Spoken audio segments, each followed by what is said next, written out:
We're live. It took a second longer than I normally like, but we are live with Friday Night Lights 3. This is a special broadcast. I mean, you can see the schedule, actually you can't see the full schedule behind me, but we're starting an hour early, so you already know it's a little bit different. But we got 5 matches tonight. Hello everyone, I'm MrBepic, by the way, if you didn't gather that from the stream. We got 5 matches tonight. 2 official Southeastern Esports League matches, which I'm extremely excited to have on Friday Night Lights. And then our 3 regular FNL Best of 7 show matches. So, it's going to be a long broadcast, but I drank a big cup of coffee before I got here. I couldn't have dinner, though, because for some reason the Student Center Chick-fil-A at Auburn closed at 2 today. It was a little sad. But we made it, despite the best efforts of the technology here again. I'm hoping all of the tech difficulties are going to get out of the way early on tonight. I'm hoping that's what happened here. Hold on just a second. Let me reply to a Discord message.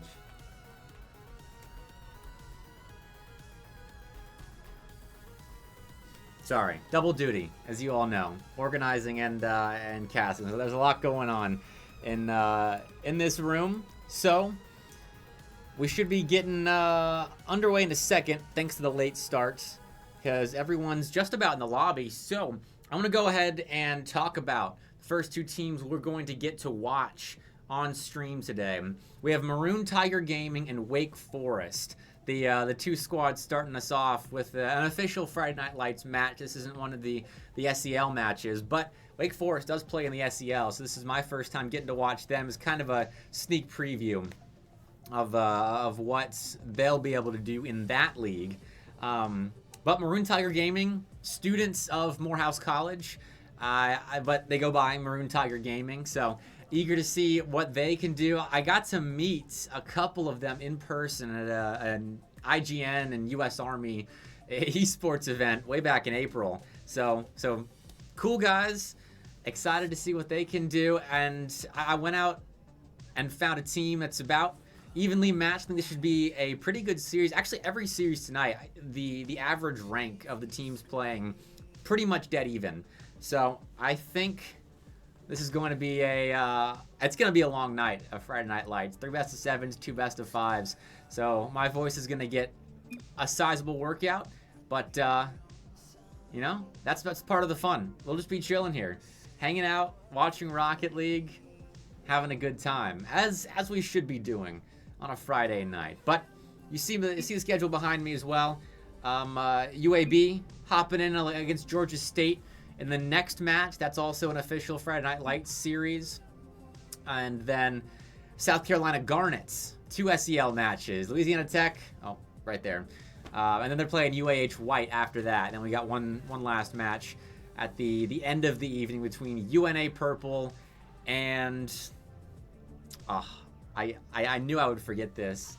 My entire schedule, Converse.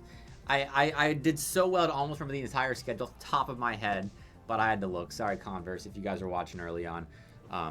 But everyone's in the lobby, so I'm going to ask them if they're ready. And then we could get this thing going. Because no point in watching me talk for too long at the beginning here, because you are going to be watching me a whole lot. So, here we go. Without further ado, Maroon Tiger Gaming and Wake Forest. Average rank of about GC1 between the 2 squads. So, like I said, fairly evenly matched.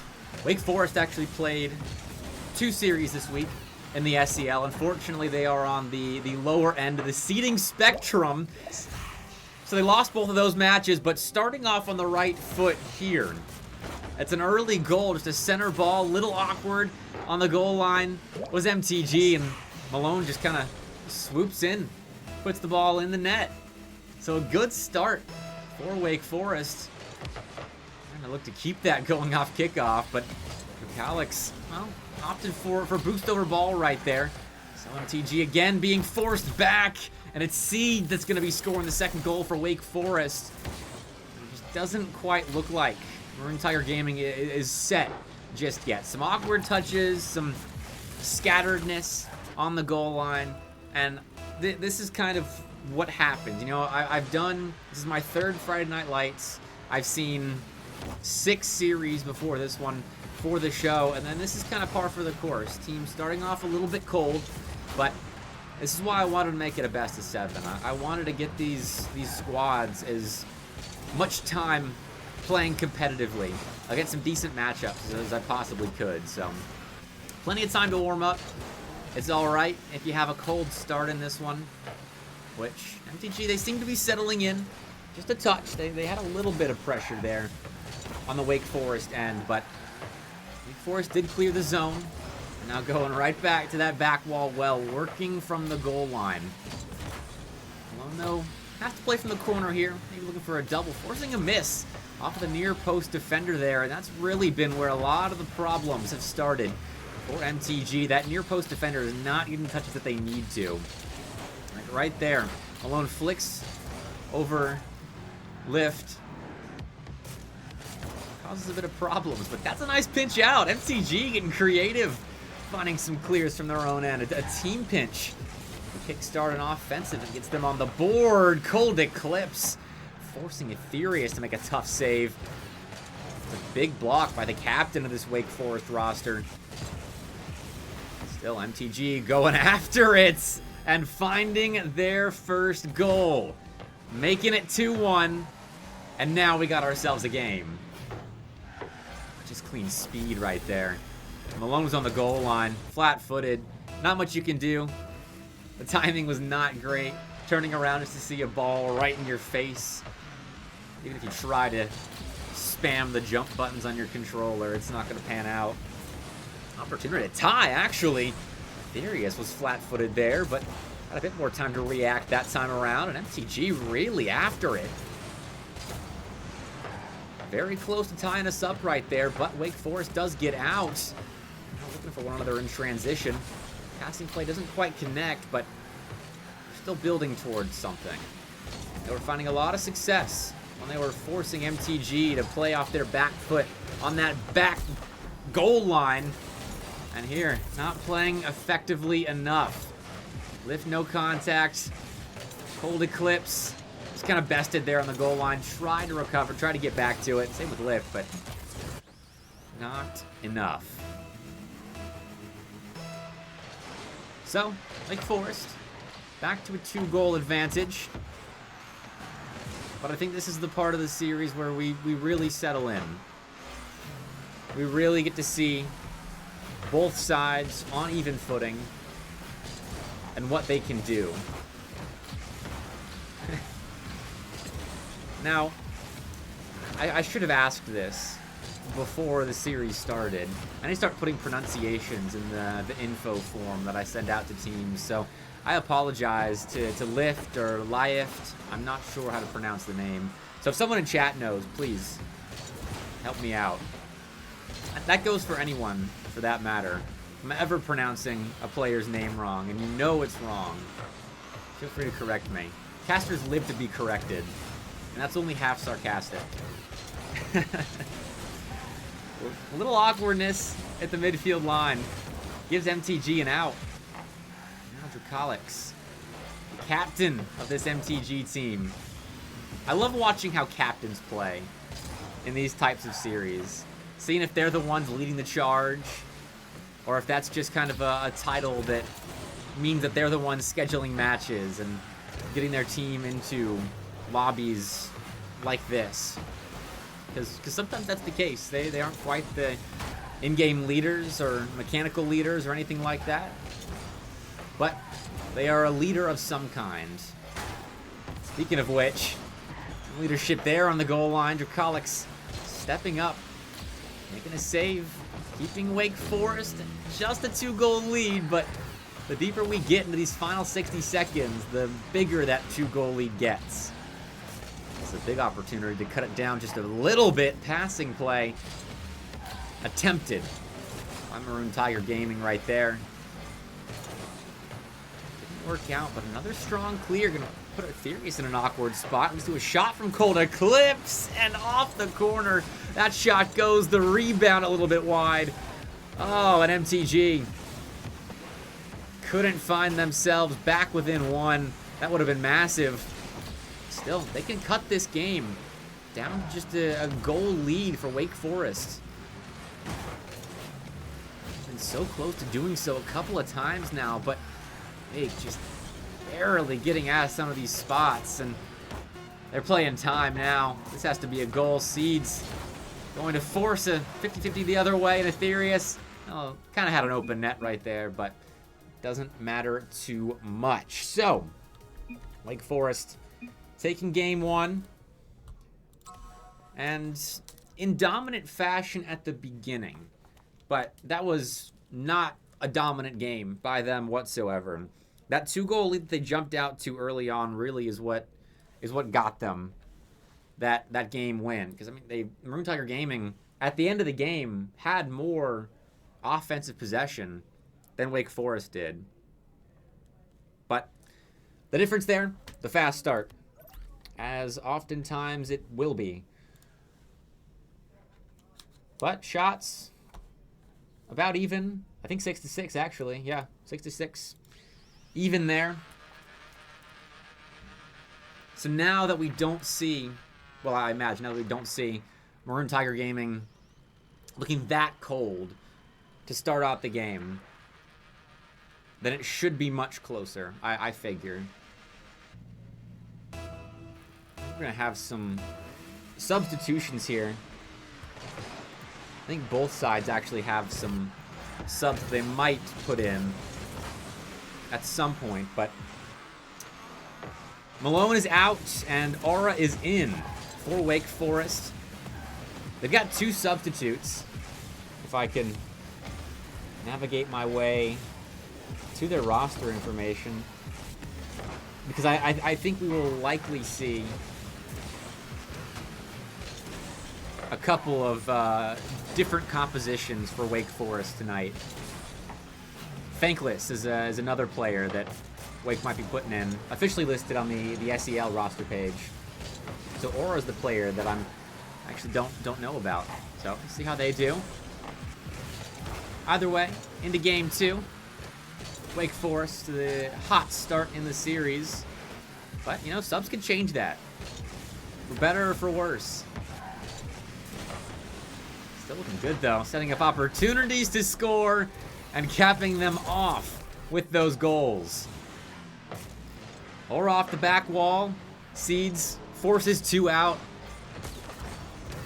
Lift left the goal line, knew the risk of that. That was just kind of a step behind the play. So, it's a fast start again for Wake. It's not the goal in the first 15 seconds that they were allowed in the beginning of game 1, but it might be 2. Seeds eventually got that ball over the line. A little bit of help from the defender right there. Cold Eclipse almost got back to that, but ball was placed well, and Seeds was there to finish regardless. 2-0. And I thought that we would see, or we wouldn't see a repeat of game 1, but MTG just not quite comfortable on their goal line. They're getting beaten to some of these balls that are forcing that next player up in the defensive rotation into awkward spots. But just like in the last game, MTG, they break out after that first 90-second stretch, and it's their first attempt on net, but it's still an attempt on net, and it was a good-looking one, too. Looking at their in offense. An intentional one. The team passing play was attempted by Wake Forest there, unsuccessful. Still, they hold on to possession, and this is, again, where a lot of their offense has come from. Just guarding that midfield line so well, putting the ball right back into the MTG box, and awkward spots like this. And to MTG's credit, they've been doing a decent job of holding Wake back, but eventually they break down.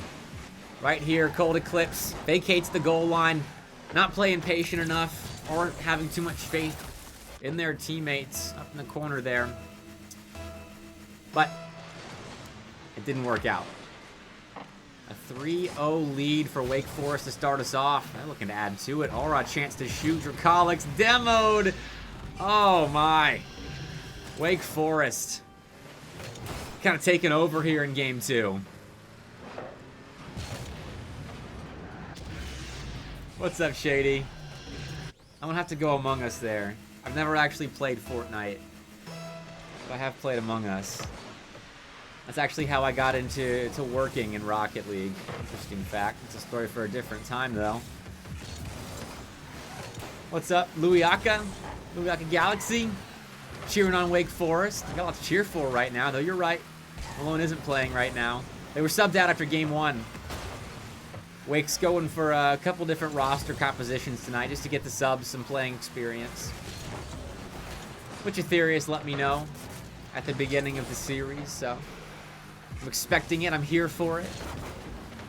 This one's working quite well, though. Just able to keep MTG pinned back on the goal line. Possession much harder to come by. Dracolics is going to look to build something up for MTG, but it's turned away by Wake, and now Ethereus, having beaten the final defender for MTG, is going to put in the 5th goal. That touch from Seeds was just too good. And then all 3 members of Wake Forest versus the captain of Maroon Tiger Gaming. And it's turning into a bit of the Wake Forest show here in game 2. Maroon Tiger Gaming, though, has some decent comeback potential. They flashed that at the middle to end of game 1. They started building up a little bit more pressure. Passing plays were connecting. The shots were hard and on target and nearly catching out the last man, setting up rebound opportunities. But what a bump that is by Aura, trying to race back for another open net. Great pair of 50s. And Seeds is going to move in and get credit for the 6th goal. But talk about the challenge game of Aura right here. Getting on the side of both those balls, and Seeds just kind of hops in and scores the 6th himself. But no kidding, Shady. Aura hits the gym. That's obvious. So a 6th for Wake Forest, but it's not like Maroon Tiger Gaming is playing poorly right now. I think the playmaking of Wake Forest is really giving them the bulk of their good chances. The bumps and just the extra little touches, setting up back wall openings. But MTG, they got to learn to avoid them.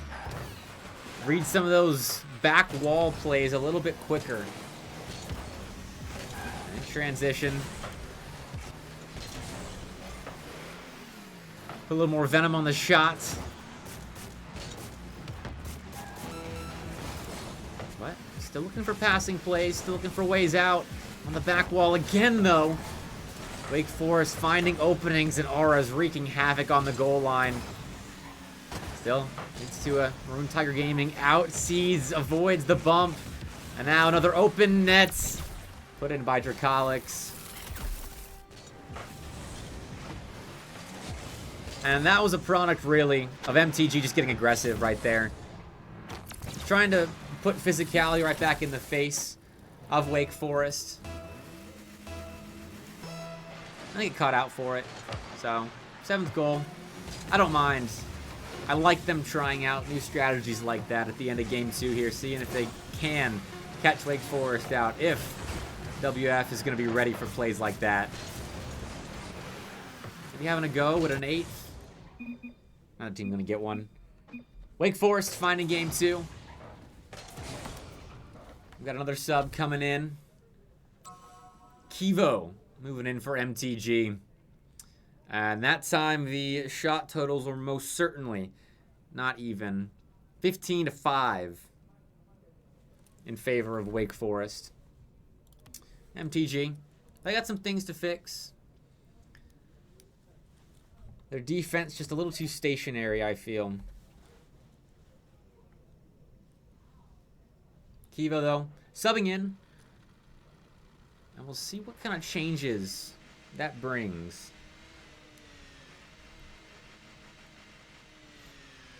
Now, for those kind of joining a little late for this series, it is worth noting that MTG, they are the lower ranked of the two squads. They've got about a Champ 3 average. And Wake Forest playing with about a GC1 average of their starters, I should add. Of their starters. I didn't calculate the substitutes ranks coming into this series. But MTG, despite that rank deficit, going to find the opening goal here. Kivo, the newly subbed in player, sniping the top right corner, and a great bump on the goal line by Cold Eclipse. Gives MTG an early lead. Great start for them. Off it up again, winning it, turning it into a goal. Great challenge by Cold Eclipse.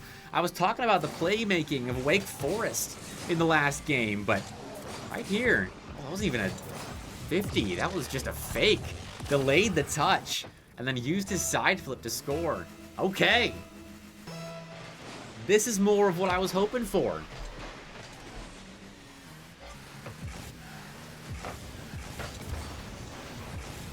But Wake Forest, you had to expect it eventually. Gonna put together a counterattack play. It is stuffed though. Now Malone on the goal line. Missing that ball. That was scary for Wake Forest there. Giving up a little bit, but finally clear.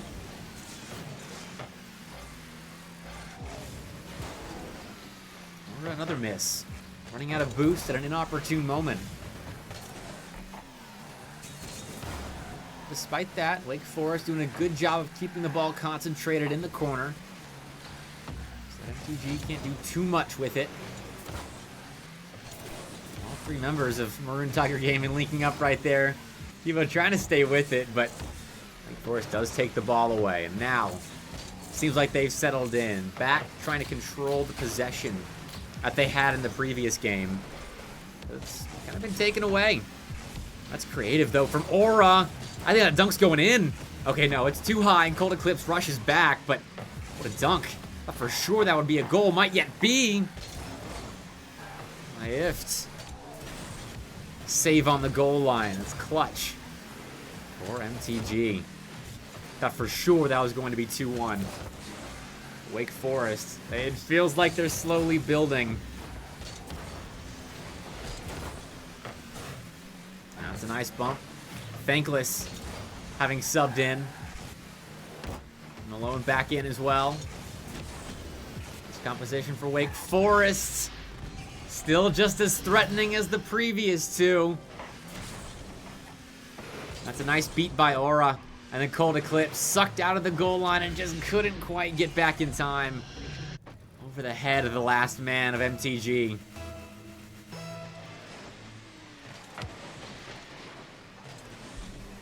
Still, a lead for the Maroon Tigers.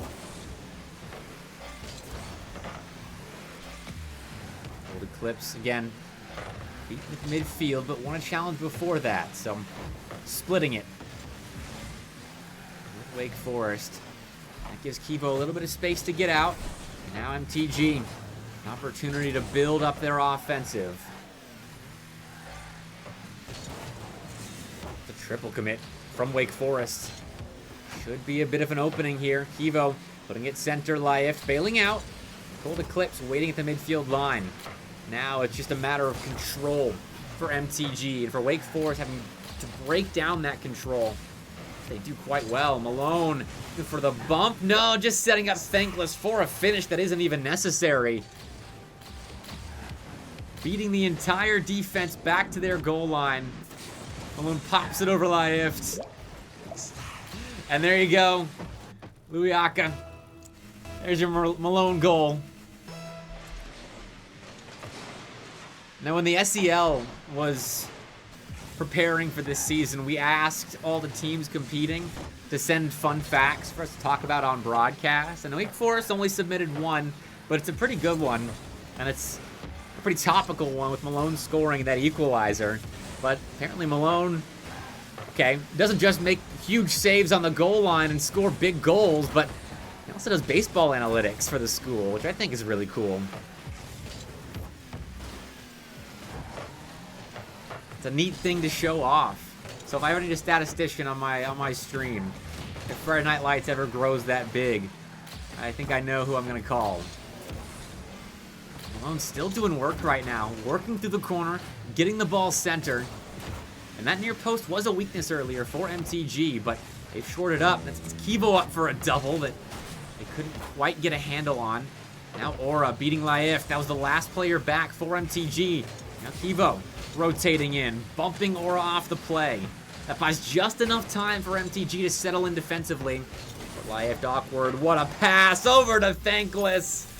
And Wake Forest take the lead late. What a touch by Malone there. I mean, I wasn't expecting that. I was watching from their perspective, so I can't imagine the defense was expecting that touch at all. And it's another game where Wake Forest, actually MTG, has the bulk of the possession. About 60% field domination. And yet, Wake Forest has the lead with 30 seconds left. Big chance here, though, for Kivo. Trying to dunk Malone. They do, setting up Cold Eclipse for a slow, lofty shot, saved by Aura. Laif trying to put it back. But Malone's there on the goal line, and Wake Forest, I think, going to get out right here. No. Great bump there at the midfield line. Chance still for MTG. Cold Eclipse in, but that's a big challenge won by Malone. Subbing back in after taking a breather in game 2. Being an instrumental part to this Wake Forest team in their game 3 win. They went down 0-2. They scored 3 unanswered on 4 shots as well. That's quite the comeback. And definitely an MVP for performance from Malone. Here, I'll switch back over to the game feed just so you can see Malone's MVP medal. That was impressive from Wake Forest. Going down like that. Some clutch saves on the goal line as well. Now, Maroon Tiger Gaming. They're the ones having a tough go of it. Losing that one by 1 goal. Game 1. That was pretty much a 1-goal game. You ignore the game 2 blowout if you're trying to build a narrative, but MTG got a reverse sweep now. And we've seen it on Friday Night Lights. We have seen reverse sweeps attempted, taken to game 7. We've seen them fulfilled. UAH Blue, they did it.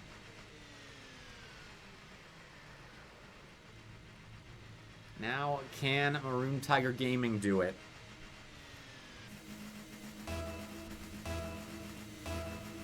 Starts in game 4. Starts with that first win. That first goal. Perhaps the first kickoff. Passing play developing for Maroon Tiger Gaming, but Seeds cuts it out. Great speed. And now, left on that back wall. Efforts necessary. They do very well. Kivo. Space to dribble. Appreciate the follow, Destroyer. Hope you're all enjoying the show so far. Hopefully Maroon Tiger Gaming can extend it. It's a nice passing play. The shot, though, stuffed by Seeds again. Reading the play. Dracox, I appreciate the follow as well. Cheering your team on, I'm sure, right now. They're looking good. Building up offensive chances, though that looks like an open net. Laif! A score in the opener. And Dracolic, since you are in chat right now, I hope listening, maybe listening. How do you pronounce? Is it Laif? Is it Lift? Is it Lift? Because I need to be calling them out properly when they're scoring the opening goal of a big game for MTG's reverse sweep chances. Oh, that's a nice passing play again. MTG really putting those together. That's making the defense awkward. Oh, your aura. All right.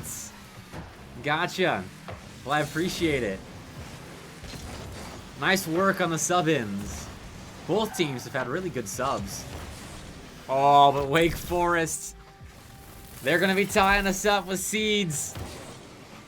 And it's Malone that sets it up, of course. Strong touch out. Good speed at the midfield line. Wake Forest scoring a simple goal, but it's effective.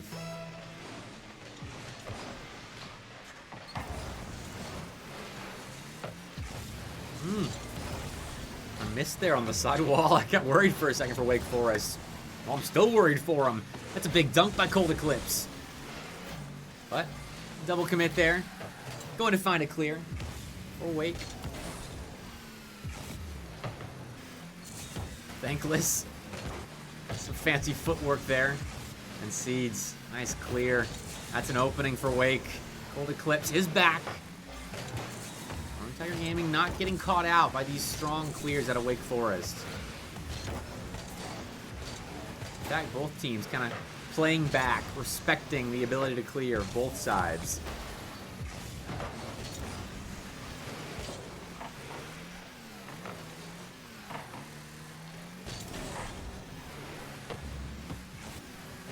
Which both sides are really doing quite well. Hitting the ball hard. That's a miss! Wake Forest! Let a ball leak through, and Kivo's all over that. Great dunk there. Eliaft, and Kivo's just at the end of the play. Wake wasn't ready for that. So, 2-1, MTG. They take the lead back. Oh, and they're going to add to it. Okay. Let's see what happened here off kickoff. Thankless just a little bit too side on the ball. In fact, not really on the ball at all. Fair enough. MTG being given a 2-goal lead again.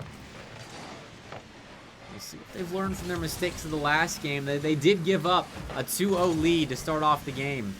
Ended up dropping that one 3-2, so if you're them, you can't take your foot off the gas pedal.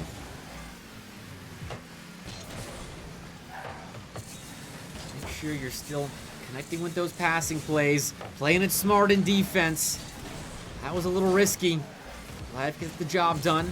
Kivo moving in to continue that clear. The job that Live did.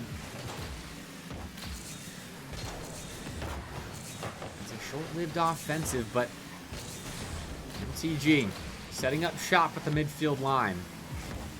Trying to coax this lead over the finish line in game 4. They gotta be careful. Another strong clear by Wake Forest. Into a chance now. Liaft off the back wall. Awkward, but still finding a block on that thankless shot. Things are getting scarier for MTG. They're still looking to apply pressure. Evo back now. Wake's starting to get a little bit more aggressive. Starting to put a few more players forward. Evo misses. A lot of work to be done by Liaft right now. Do it well. The play stalls out for Wake. And with 60 seconds left, this is looking good for MTG. Still have to be cautious. Kivo on the goal line didn't have any boost there, but Wake Forest, they didn't know that. They throw too many forward. Open net though missed. Kivo just to stall, get a toe in there. Allow someone to get back in defense, which Cold Eclipse does. And things are really looking sketchy right now for MTG. But they're getting the job done.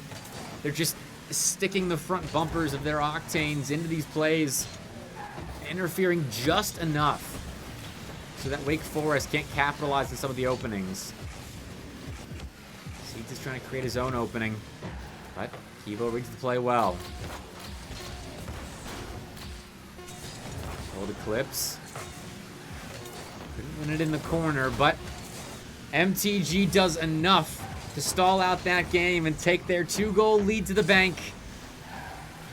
Players are going to keep the ball up on 0 seconds, but Untitled Gaming getting their first game win of the series.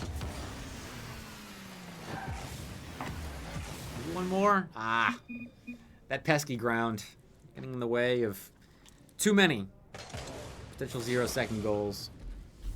But it wouldn't have mattered either way. MTG on the board, 6 shots to 5. A much better offensive showing from them. Still, possession even this time around. Wake Forest finding a little bit more, but they weren't able to generate that into shots like they were in the last game. I mean, sorry, not last game, game 2, hitting 15. That shot mark is pretty good if you want to be conducting an effective offense in a game of Rocket League. So I'm sure they're looking to get back to that point. Let's see what the roster composition is now. Same deal for MTG. Aetherius back in, Aura back in. And now we see what this version of Wake Forest can do. Oh, not save that. A calculated play indeed. Cold Eclipse. Not even involved with the play. I thought they would say calculated because they were a part of the dunk, but Lift, the one scoring it, just in the middle, being a nuisance to Wake Forest. And there's Dracolics in chat. Can you, Dracolics, if you're listening, again, is it Lift? Is that how you pronounce their username? I should have asked this before the stream started, but I'm not good at making sure everything is in order for these broadcasts. I would not make a good technical director. Oh no. Here's a 2v1. Seed's trying to finish it off themselves. They couldn't get it done, in fact. Cold Eclipse. Cold Eclipse. Okay, it's Lifts. Ah! I've been saying it wrong then. Alright, well, it's Lifts now. I appreciate it. I'll get it right from here on out. So I assume it's Kevo, not Kivo. Alright, well, here's Kevo. Has been trying to play the star role for MTG. It's a little bit speedier and a little bit more controlling of the ball in some of these situations. He's doing a good job of reading the play up high. It's a good save by Lift. Cold Eclipse, the follow-up. Aura down to Aetherius. Demo on the goal line. Maybe causing a bit of chaos. But MTG, they don't look the part of a defense strewn into absolute craziness.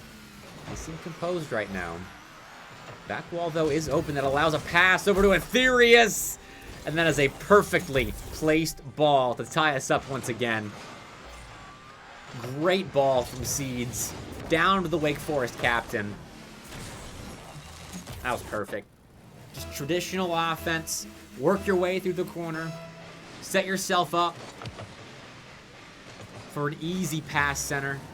And that wasn't so much an easy finish for Aetherius, but player of their caliber can more than do the job in that kind of situation.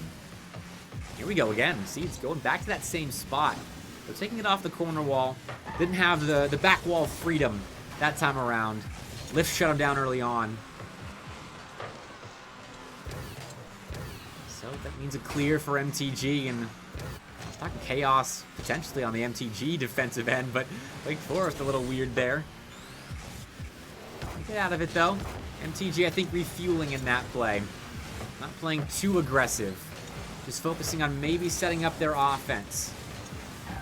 Look for that go-ahead goal. Instead, though, Wake Forest, the team, finding the go-ahead goal. And what happened here?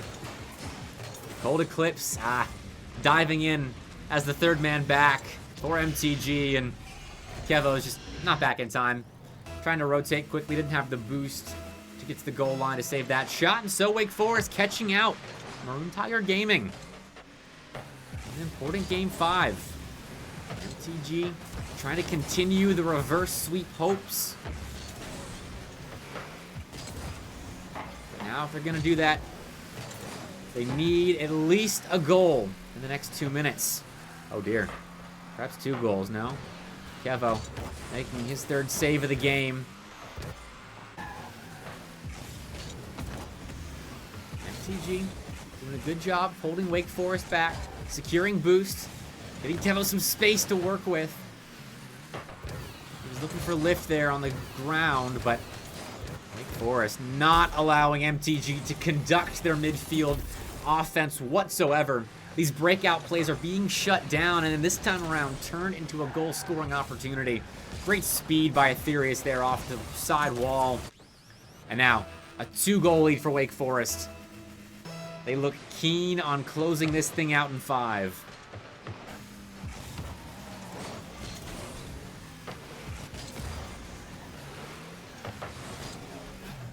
More offense being played by Wake. Good challenge by Kevo. No dunk by Lift, though. And so Seeds allowed a double. Just a little bit off. Oh, that's painful. Would have been a great shot had Seeds gotten that one on target.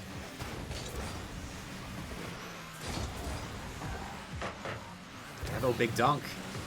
Looking for just anything more to build up this MTG offensive with.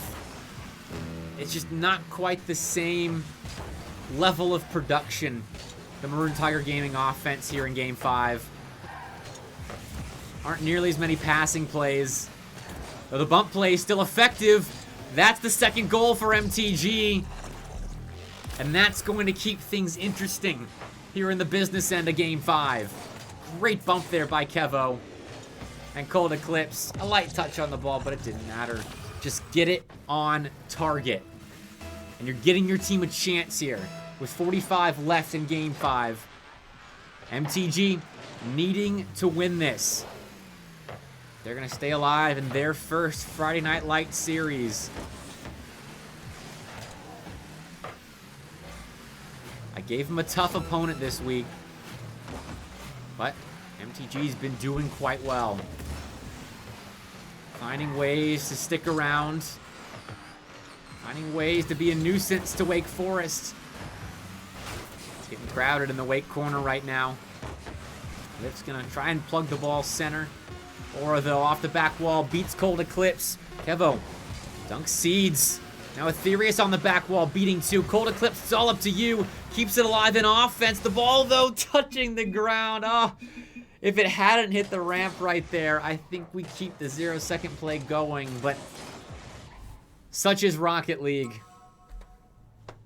The ball dies on 0 seconds, and Wake Forest win their first appearance on the Friday Night Lights stage. 13 shots to 3 in that game 4. They just kind of took over there offensively. But a great series. I appreciate both teams for playing here. The sweep was almost real. But I'm Andrew Cox. You and the team. Great showing. I knew coming into this you guys were the underdogs, just based on average rank, but that was a good series. I mean, how many 1-goal games did we have? 2 there at the end. Wake Forest, their last 2 wins were 1-goal games, and then Game 1, like I've been saying, was kind of a 1-goal game. Sweet. Well, I'm glad you guys agreed to play. Both teams, really. I appreciate it. That was a good showing. And Wake, now I know what you guys are all about for when we get you on stream in the SEL. I'm familiar. This is another reason that I wanted to do these show matches, was to get familiar with some of the teams playing in the Southeastern Esports League that I wasn't already familiar with. So, appreciate you guys playing. The next series, I mean, 2 more SEL teams that actually played this week in the SEL. I didn't realize that coming in tonight, but this is a Friday Night Lights match. UAB and Georgia State, the next series on deck for Friday Night Lights 3. So we got 10 minutes before that stream. I'm gonna take a break. I need to grab a snack because my pre-stream dinner wasn't ready, thanks to some maintenance happening in the student center here at the Auburn game room. But I am going to set up really quickly. We've got just a little advertisement. I gotta pay it back, the kindness that the Auburn game room has showed me for letting me let me use the streaming room here for such long periods of time. And, all right, here we go. But I will be back. Don't worry. I think the video is going to pop up really big when I start playing it. So please forgive the low production quality for the break. But I'll be back for Friday Night Lights in just about 10 minutes time. So don't go anywhere and enjoy the synthwave in the break.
Okay, we're back with Friday Night Lights 3, our second match of the evening. We got Georgia State and we got UAB, the Blazers, in our next best of 7 on stream. And this one, I talked about it before the break. I didn't realize, but it's actually a rematch of an SEL match that happened on Wednesday. These two squads played a best of 5, and Georgia State won it 3-1. So there's a little bit of a sneak preview of what you should expect in this series. But it should still be a good one. I'm expecting Game 6, Game 5 at least. So we'll see. We'll see. But Georgia State, I think, definitely will have the upper hand. They started out 1-1 in the SEL. They're a new team to it. So is UAB for that matter. But they took down UAB, lost to Alabama. So maybe a chance to beat up another Alabamian university again. They just seem to have a hankering to beat Alabama universities. Because in the first Friday Night Light, Georgia State, they beat Auburn Orange in 4-1 fashion. So Georgia State already 1-0 on the FNL stage. UAB, this is their first series. And well, they went 0-2 in their first week in the SEL, but losing to Georgia State and Cumberland, who's another really good roster in the SEL, that is not a bad loss at all for Georgia State. Appreciate it, Lucas. Thanks for the follow. Man, we're going to hit 900 followers in no time at this rate. People are, all the fans and players and reps of the orgs have been showing out for these Friday Night Lights matches. It's awesome. I really appreciate it, guys. It's been growing a lot faster than I thought it was going to. I thought it would be a struggle to get teams to volunteer their time to play, but no, teams have been awesome. I didn't think viewership would be great, but it has. I think we peaked at 50 viewers last week, so been good so far. Been very good so far. And tonight, the biggest stream yet. 5 series, 3 best of 7s, 2 best of 5s. This is the second best of 7. We get 2 best of 5s after this. Those are official SEL matches as well. You can see one of them behind me.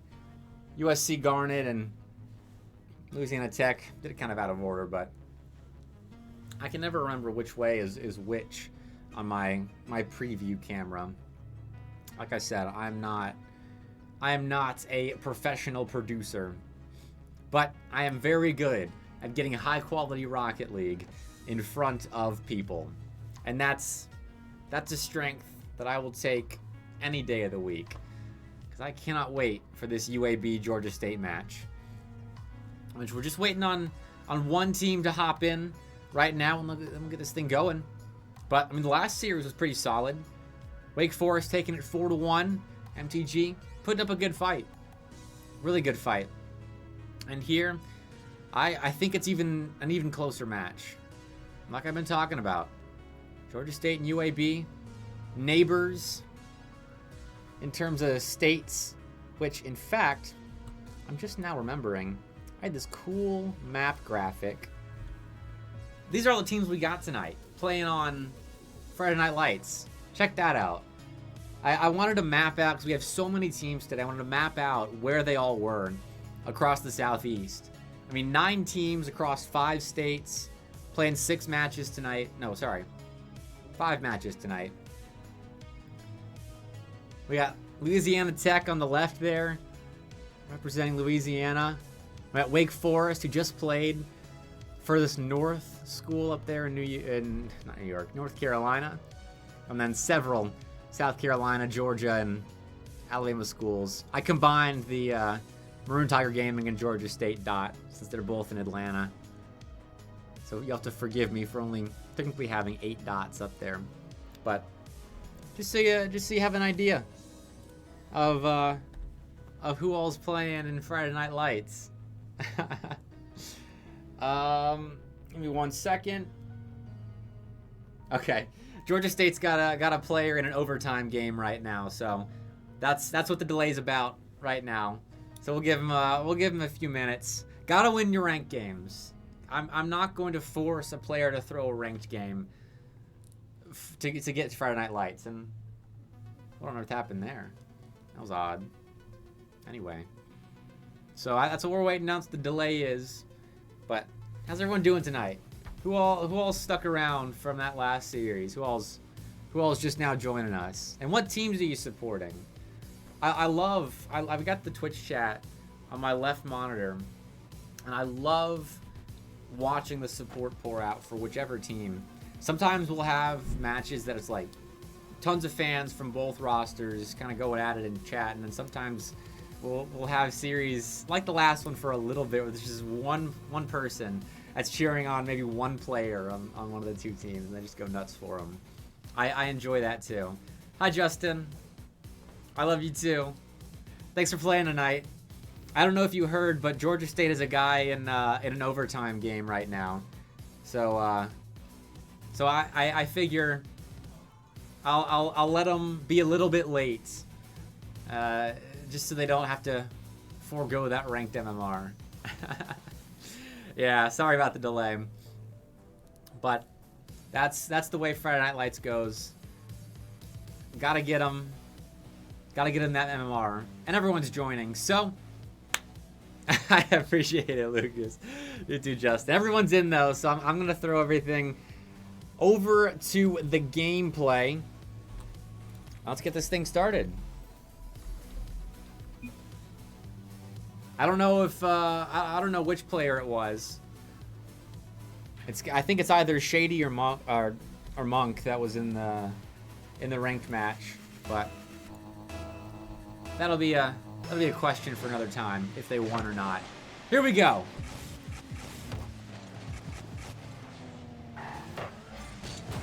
Both teams GC3 average. I think. Let me check my notes. I forget what they were listed as. Actually, I'm not sure. Just they might be SSL average. I think they are SSL average. UAB, they're GC3 average. I got so many matches tonight. It's all blending together. But I'm all here for it. Oh, buddy.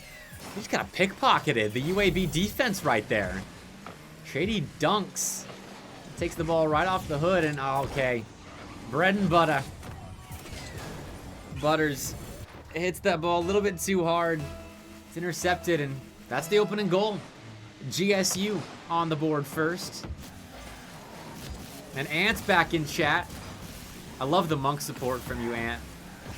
Coach Rivals. Yep. GSU getting some valuable experience. They played so well on the first edition of Friday Night Lights that I had to have him back. I've been trying to get them back actually each week because we got a UGA versus Georgia State show match with a prize pool. It's gonna happen eventually, but I haven't been able to get both teams available on a Friday night for that to happen just yet. But Georgia State agreeing to play today, taking on UAB in a rematch for their SEL series this week. At Georgia Tech, oh, I'd love to. I don't have a contact for Georgia State, or Georgia Tech Rocket League, so. Whew. Monk's gonna add a second one. But I would love to get Georgia Tech in here. Shady. I think keeping Butters grounded there with that flip reset threat. I'm pretty sure they got it, just couldn't use it fast enough. His passing plays connected. This is a fast start for Georgia State. In that SEL series that I keep referencing, it was best of 5, Georgia State, they won it 3-1, but every game was a 1-goal game. 10-8 goal differential. UAB came out and won the first. And then the next 3 were Georgia State victories, but they only won them by one goal. Oh, what's up, Koopa? I didn't realize that was you. You go by all kinds of different names now. Panda on Twitter, the Gel Twitter account, Koopa, Coach Rivals. Well, I appreciate you hopping in. 3-0, Georgia State. Repping the Gel quite well at the moment. Taken down. Yet another Alabama school for now. for a fourth. Buddy diving in there. Saved away, but UAB, I don't think has played any offense in this game. I mean, this has been a dominant showing so far for GSU. 80% field domination for Georgia State. UAB struggling to get out of their own half at the moment. Find an opportunity here. And they will score. Not quite in the fashion that I was thinking they were going to, though. What a read by Shady.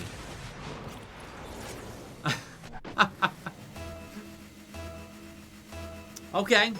That's the benefit of having a 3-goal cushion, is you can do stuff like that and still be okay.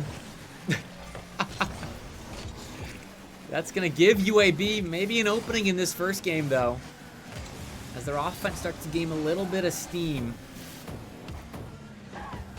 Are forced back now by Georgia State. Dr. Slime doing his best to get the Blazers out of their back line. Right now, we're all kinds of stuck up in this blue corner. Georgia State can't quite get it out. UAB the first team to a half clear over the midfield line. Sequence won by UAB for a moment. Buddy and Shady stepping on each other's toes. That leaves Monk in a 1v1. Justin looking to score, looking for the bump on Monk, but the ball didn't have enough heat behind it. I love the idea from Justin, but he underestimated there the speed with which Georgia State was going to get back.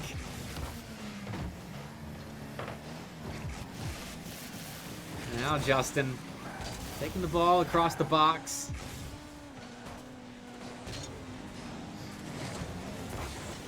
It's dangerous for UAB right now. They're doing a much better job of getting out of their defensive end this time. I say this time, I mean, last couple of minutes of gameplay. It started out rough for them. But Georgia State went from 80% field domination to, well, 70. But it's an improvement for UAB, and they went a while without conceding. So this is most certainly not a 1-goal game. What a pass. Oh, my. I was looking at the stats when that play was developing. I didn't see what an insane play that was. Yeah, I can't believe they just pulled that off, and I wasn't paying enough attention to watch it happen. That's insane. I apologize to all the fans out there that were hoping for a stronger reaction. I hope someone clips that. I'll go back in the VOD and cast over the lame reaction I had. Might get a bit more height. But Georgia State, I mean, they've been controlling this game from start to finish. Kind of lulling me into a false sense of security. Here's Monk, drop down shot. And they just can't stop clipping. That's 5 for GSU. Monk had all the space in the world. Didn't have a whole lot of boost, but it didn't matter. Oh, that's mean. Monk showing off at the end of game 1. And Georgia State right back to it offensively. Got pulled into a lull as UAB, they gained a little bit of ground. I mean, they cut it to a 1-goal game, kind of.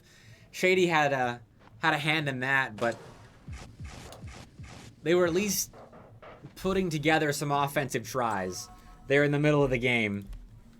But Georgia State, their playmaking it's insane. I mean, I got a good taste of it when I watched them decimate my Auburn University B team in the first week of Friday Night Lights, but now they're doing it against UAB, who I would rate higher than the Auburn B team. I mean, obviously, UAB's a very good roster, but that was something else. Georgia State they were doing some mean things right there. I think Monk was 4 for 6. Did I see that correctly? Right before the stats fell off the screen? I'm going to have to check that again, because that is an insane game from Monk to start us off. Yep, 4 for 6. A casual 67% shooting percentage. The scoreboard's going to reset. Fortunately for UAB.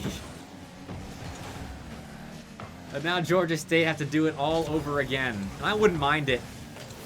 I want to see another one of those passing plays. Just the pre-jump team drop-down pass. Or a UAB goal here. Dr. Slime dunking the first goal in. And that scoreboard reset. Helping out this Blazer team. Hey, Matt. I like that. That's what I'm trying to make happen. It'll happen eventually. And that's gonna be the money match for whichever Friday Night Lights edition you guys do end up playing within. Nice save by Dr. Slime. Georgia State looking to control possession again. I think they ended that last game with 70% field domination. And here, starting off on the right side of the ball, but not the right side of the scoreboard. That back wall was open, but he got back. Not trying to break the ankles of UAB. Dr. Slime slowing things down, trying to clear the zone. These two teammates double commit. Now Shady waiting in the wings. Has a little bit of room. Took the ball away from Buddy right there. That allows a clear for Justin and an open net to boot. 2-0 UAB.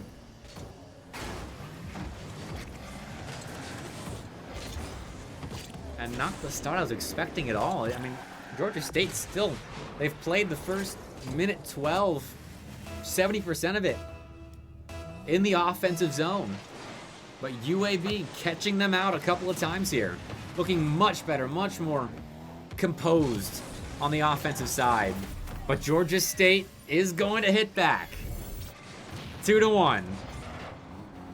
And Monk just playing with his food on the near side. Popping it out.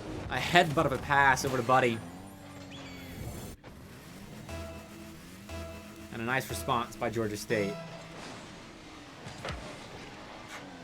Whenever you're all three in Athens, yeah. You guys gotta stop leaving your town. SMH. Stay and play more Rocket League. Don't visit family or anything. Oh, Monk's not even gonna let me talk to Twitch chat. He continues to put on a show as he just snatches the ball away from Dr. Slime.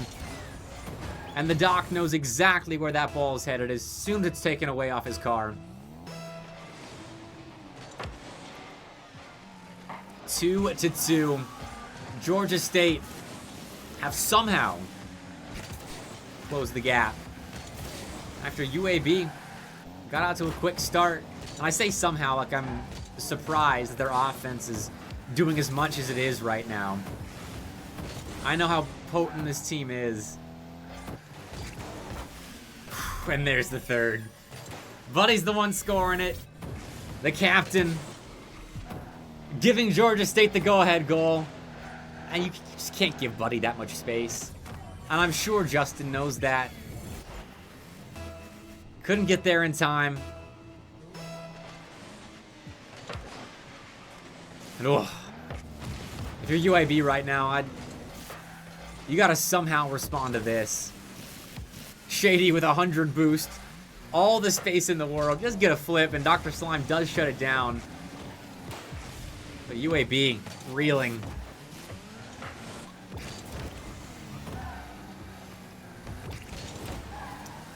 Georgia Esports is very strong, Cooper. It's kind of crazy. I mean, that's why I wanted to get Georgia State into the Southeastern Esports League, because UGA is playing in there. Georgia State now is as well. And I'm very interested to see how they stack up. Hopefully Georgia Tech will come back eventually. I know they've got a solid roster as well.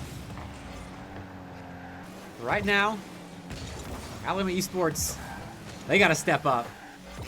UAB, the representative of the state at the moment, will have UAH on the stream a little bit later. They got to find a way back in this game and in this series. Georgia State still controlling possession. Still controlling the boost game as well. They've used about 4,300 units of boost to the 3,300 of UAB. Playing the faster of the two teams, and it shows on the pitch as well.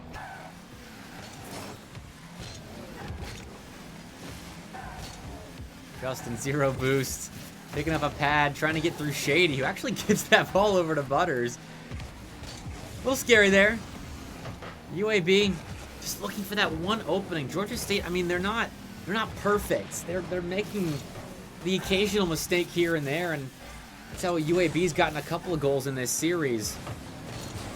It's just about being there when that mistake does happen. It's so difficult. Especially now that Georgia State's really settled in. Rotations look crisp. They're playing around the pitch, not just straight up the throat.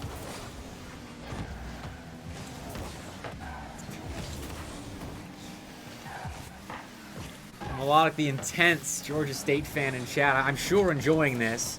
Not with a smile on their face at all. So you're right, this is Friday Night Lights.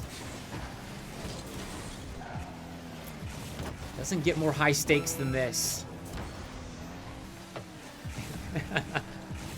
Shady looking for a double. It's been too long since Georgia State's hit a clip.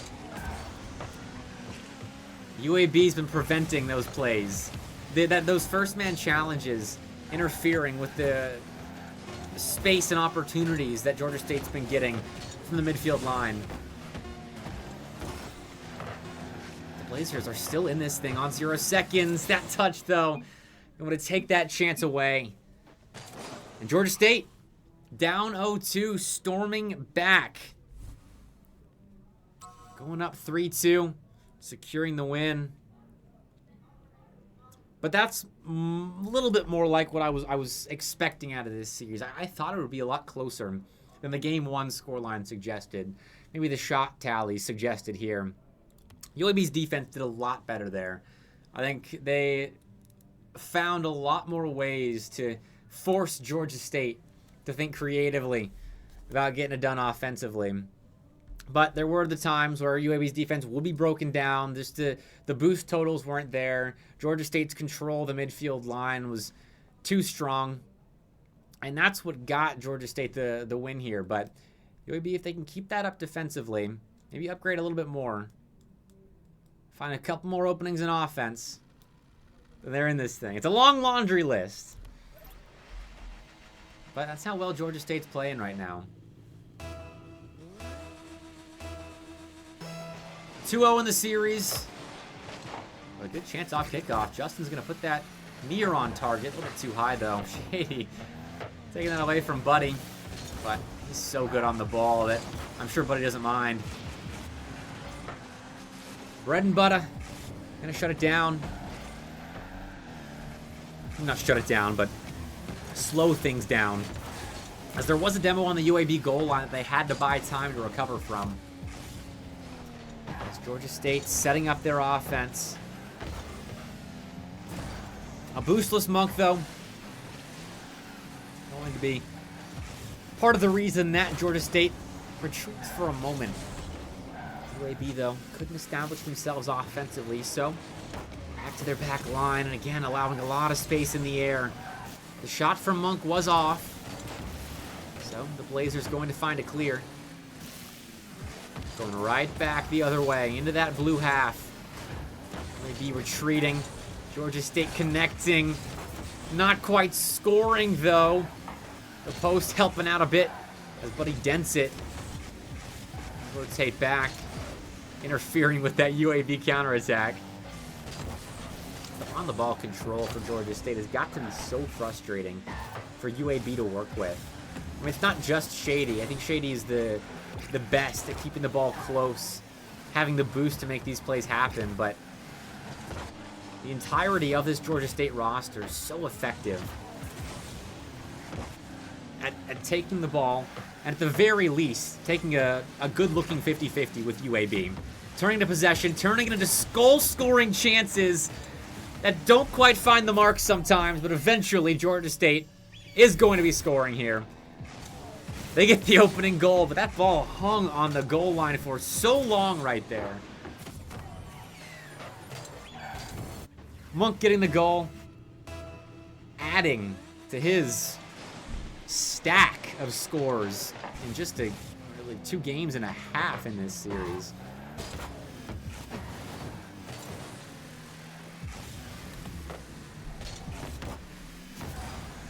UAB still keeping pace, though. Despite possession numbers looking similar to the previous game. Just a one-goal affair. UAB have gotten themselves just one shot on target so far. That actually not going to be the second. Might lead to the second, though.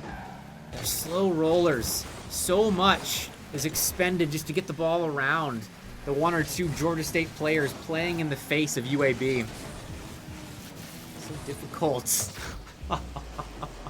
So difficult to just play offense. Because Shady's doing stuff like that on the UAB defensive end. What a dunk. And he's not just playing the dunk to put it center for his teammate to score. He is actually playing the shot right there. Angling his car so it's a soft shot on target. And Georgia State going to find a 2-0 lead now. Wow. UAB. I mean, a good team, creating some good chances, but I just don't know how you stop stuff like that. Shady's on another level right now. Monk too, for that matter. And if you're Buddy, I mean, he's still playing quite well, but you just kind of let your two teammates go off.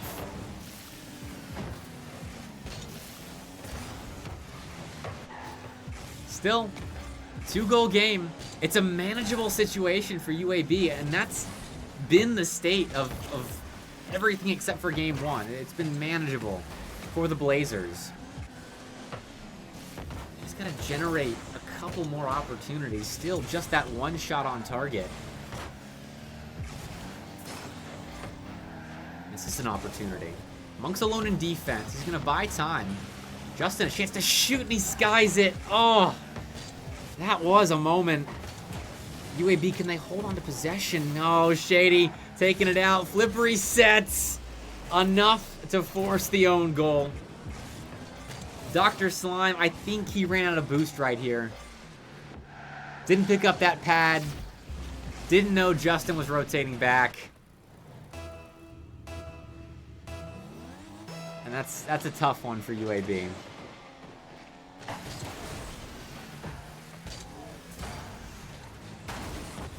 Team bump there. Looking a little chaotic at the midfield line. Georgia State, all they have to do is play the clock here. Bread and butter. Giving the ball away to Shady. Free jump pass. Oh! Thought we were going to have another look at what was probably the goal of the series so far.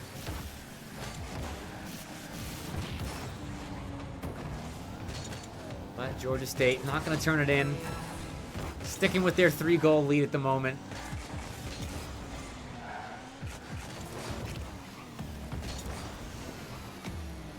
And in the waning moments of game 3, it just feels like a victory lap for GSU here. 4th one for the road. We're going to have to see what happens in game 4. No one's safe from a reverse sweep on Friday Night Lights. I've seen it twice. A reverse sweep attempted, brought to game 7. One of those times it was successful. The other time it died in game 7. But Georgia State's been playing very, very well.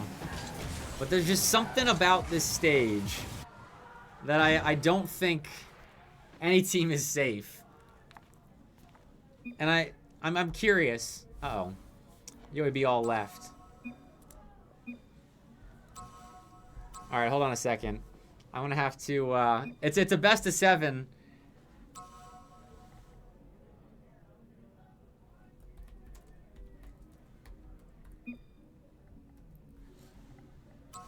So I'll get them back in here.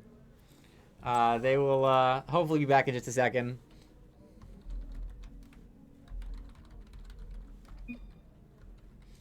I probably didn't tell him clear enough. That's on me.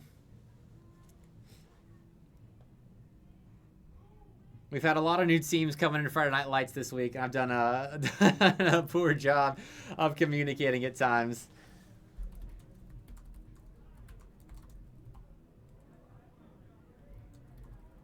All right, they're coming back. They're coming back. Yeah, no kidding. Monk and Shady they're both playing nuts right now.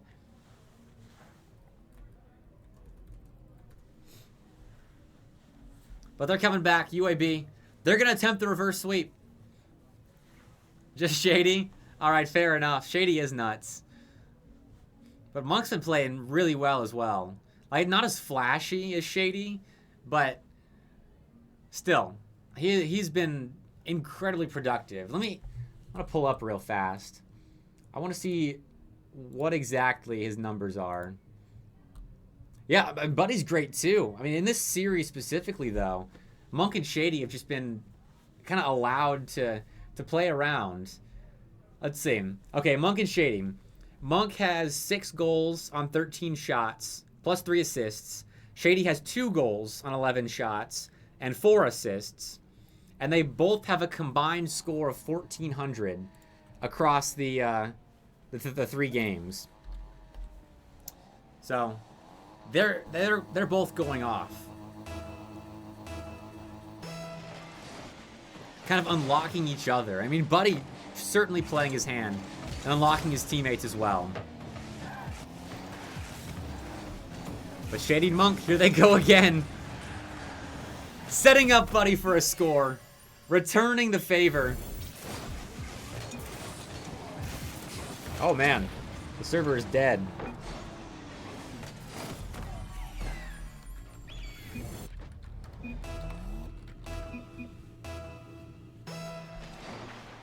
All right, tech difficulties.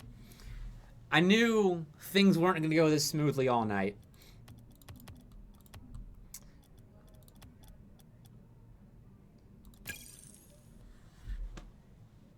So let's get everyone in here.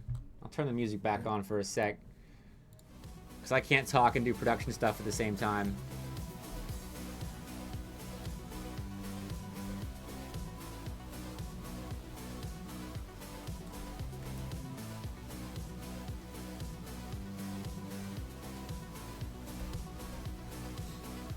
We'll get this thing going again.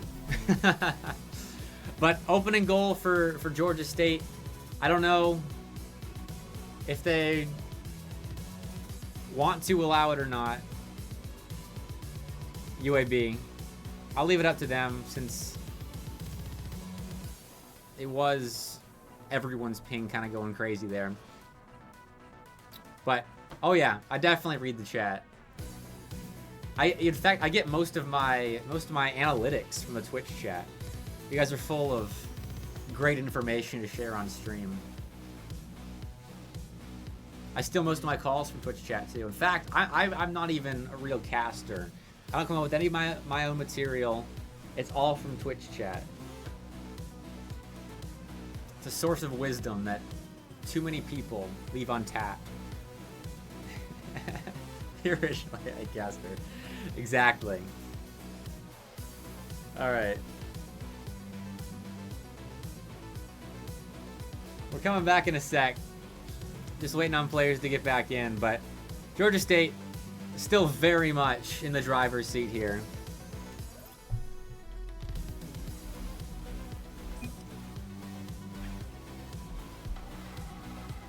Scoring the opening goal there at the beginning of Game 4. As Shady's coming out in the battle bus. Oh no. Alright, so we're going to play it 0-0. Since everyone's ping was going crazy. And now we'll see if the battle bus decision comes back to bite Shady. Or how good he is in the battle bus. It's such a strange car to me. I own the battle bus. But he's the Formula 1 car. And I've played in the battle bus before. And I'm not sure what car that is.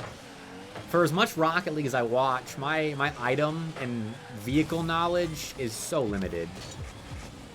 Oh no, the Formula 1 car. That plank hitbox bodying the UAB defense. And Buddy knew exactly how awkward the 2 defenders stuck on the Blazer goal line were right there. That was the Nissan? Okay. It makes sense. It looks like a Nissan. But Georgia State scoring the opener in their weird car game. And after the SEL match on Wednesday between these two teams, I really was expecting this to be so much closer. All one-goal games. 3-1 series. Georgia State still won that, but it was so much closer. They must have downloaded UAB at the end of that series, because they have taken over on Urban Central. Should be the second goal. Yep, Shady's flick clean. And I just don't get how he does that in the battle bus. Like, I think that's the Merc hitbox. So it's a little blockier than other hitboxes in the game. And it's just, to get that good a flick off from that position is so impressive to me, because I could never. Oh my word, Monk! Off the ceiling, let me talk for a second, man. Picks up the midfield boost, goes off the ceiling. Beats 2 UAB defenders right there. Wow. This Georgia State team is so good.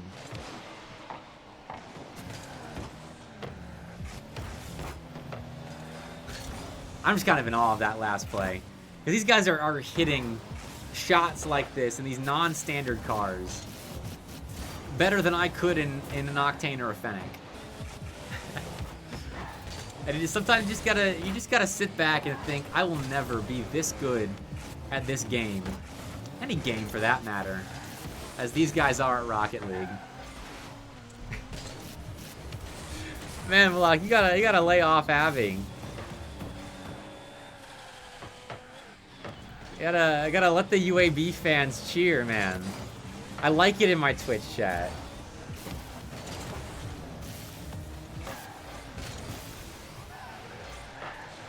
I appreciate you being this fanatical about Georgia State, but you gotta chill out a little bit. You can freak out about whatever Shady's about to do here. I figured it was gonna be crazy. I think you ran out of boost though. Georgia State's just going for clips now.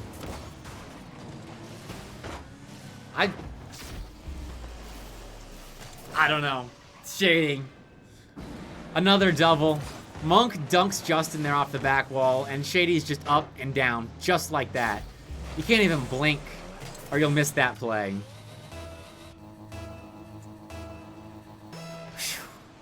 4-0 in game 4. And Monk again, off the ceiling, going back wall. He didn't get the bump. So obviously he's not good at the game. Oh, and UAB missing on that. I think Justin had a chance to put that open net in. Dr. Slime going to the back wall, double across, and Justin's shot that time was on target. Saved though by Georgia State. Buddy in transition, setting up Monk for the score. 5-0.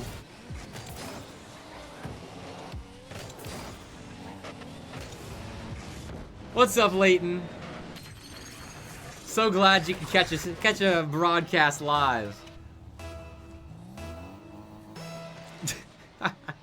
Good one, Sway. Ooh, Dr. Slime? Oh, okay, Shady was there. I didn't notice the tiny battle bus there on the near side.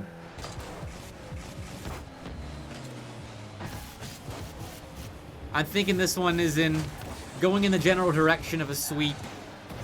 UAB haven't been able to play much offense. Shady again. I was going for one of those own goals he flashed in game 1 earlier.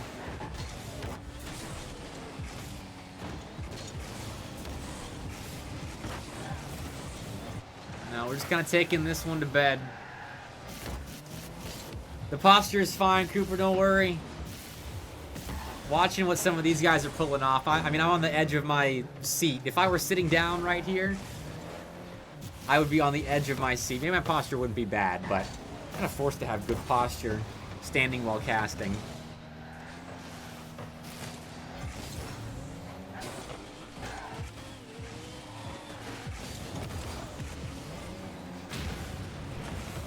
This guy has to broadcast the CSGO match? Alright. Nice. That'll be a fun one to watch. Good save. Butter right there. Keeping the lead at just 5 for Georgia State. I would love to see UAB get like the last 20 seconds of offense, but Georgia State, they're not letting anything get through the midfield line right now. That's a sweep. GG's. Georgia State looked like a whole different team in this one. Like that's absolutely crazy. I don't have many words left over. There are just some series where a team does so much good that you run out of ways to compliment them. But UAB, to their credit, even though Georgia State was playing like they were, I mean, they really didn't give up. Played the entire best of 7, even with those tech difficulties coming back. So I really appreciate them for that. And I respect them going up against Georgia State in that series, despite what Georgia State was doing the entire time. Like Shady and Monk.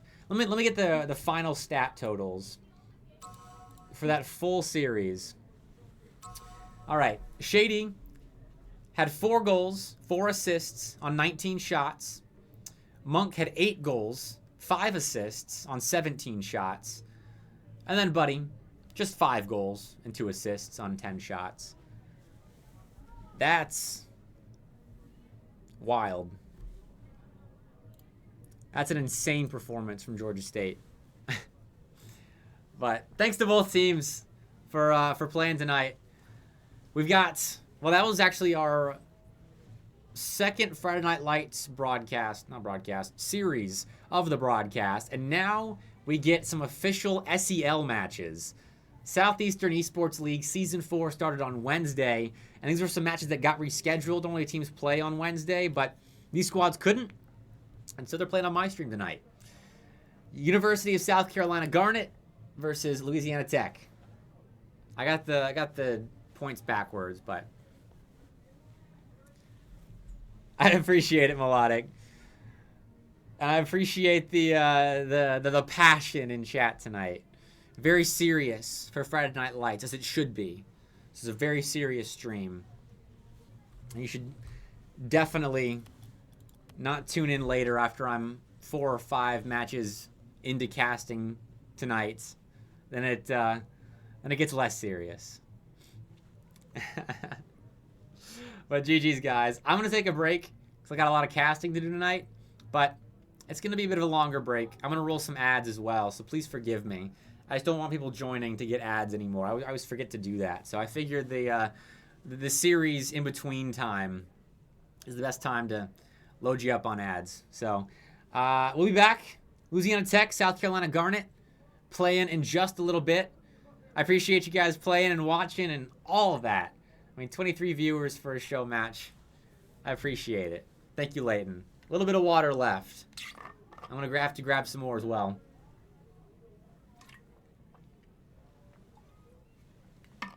GG Shading. You're kind of insane, by the way. The last sip is all gone. All gone. Shady, you're cracked, man. GG's indeed. All right. Break time. I'm going to play the Auburn Game Room ad as well. So you get an even extra ad. Congratulations, everybody. All right. See you in a bit.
illusions about what little I can have now to the silent testimony of those who gave their lives willingly for our religion.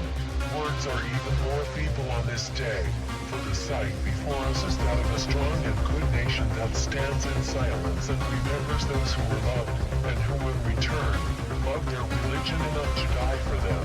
Yet, we must try to honor them, not for their sakes alone, but for our own. And if words cannot repay the debt we owe these men, surely with their actions we must strive to keep faith with them and with the vision that led them to battle and to final sacrifice. Our first obligation to them and ourselves is plain enough. Capernaum and the freedom for which it stands, the freedom for which they died, must endure and prosper.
those lights, you're on your phone.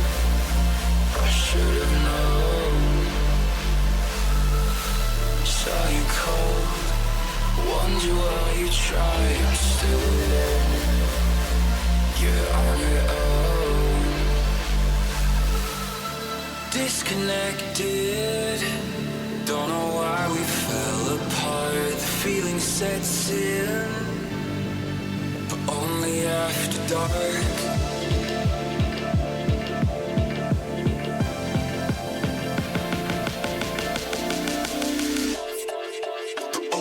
After dark.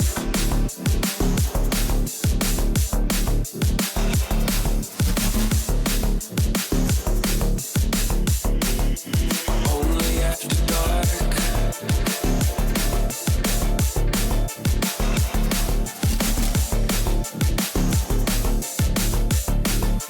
Only after dark. Hollow shell. Look me in the eyes. See I'm numb. Come undone. Let me go. I'm sorry that I can't be what you want. My heart is gone.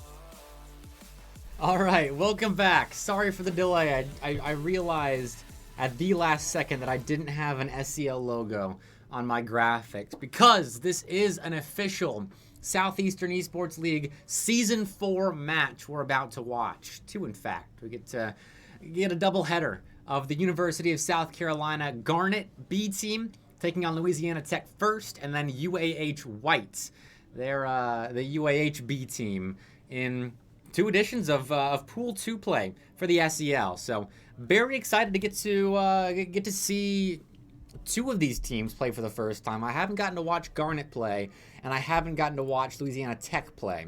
So we will be starting the series in just a second because everyone's in the lobby early. I love it. This doesn't happen super often. So I'm going to let them know to join, and we can get this thing started. How's everybody doing? Sorry about the ads again in the break. A product of the evil Twitch that doesn't allow me to disable advertisements on my stream. You gotta watch them. And those break ads are for guaranteeing that people joining the stream don't have to watch an ad before they get to experience wonderful Southeastern Esports Collegiate Rocket League, which we got going on right now. Best of 5. Bit of a change for my stream. Normally it's best of 7s up here, but SEL does best of 5s in the regular season. So, a change from the 2 series we watched earlier on, and hopefully to change as well, because we've had some one-sided-ish series today. The last series was most certainly one-sided, and the one before that, a little less so, but I would still say that it was tough for Maroon Tiger Gaming to keep up with Wake Forest. So, I'm hoping this one's competitive, but Louisiana Tech is most certainly the favorite in this series. They definitely got the higher rank. They got the higher seed. They've got the 1-0 start to the SEL. It took down UTK Black, who's another good B team, back on Wednesday in their first series of the SELs. They are a new team. Both these squads are actually brand new to the SEL. The University of South Carolina is not, but the B team playing in it is. Still, good team. And they're getting scored on. Louisiana Tech, what a passing play to start off this series. That makes it 1-0. Judo finding Leonad. That's just clean. I mean, it doesn't get cleaner than that. A sidewall passing play doesn't get cleaner than that.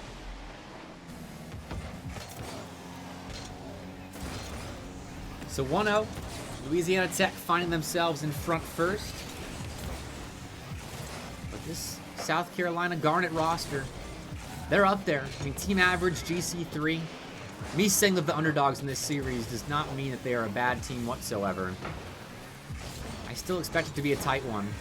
I still expect scoring. There we go. Jay putting in the open net. SJT set that ball up perfectly. And Jay just beat Jazz Dolphins Easy peasy to that ball. 1-1. Going back and forth to start off.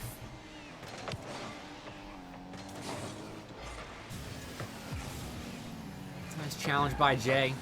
But it still leads to a goal. I figured getting Leonid off that ball was going to be enough, but no. It's enough to find an assist for Leonid.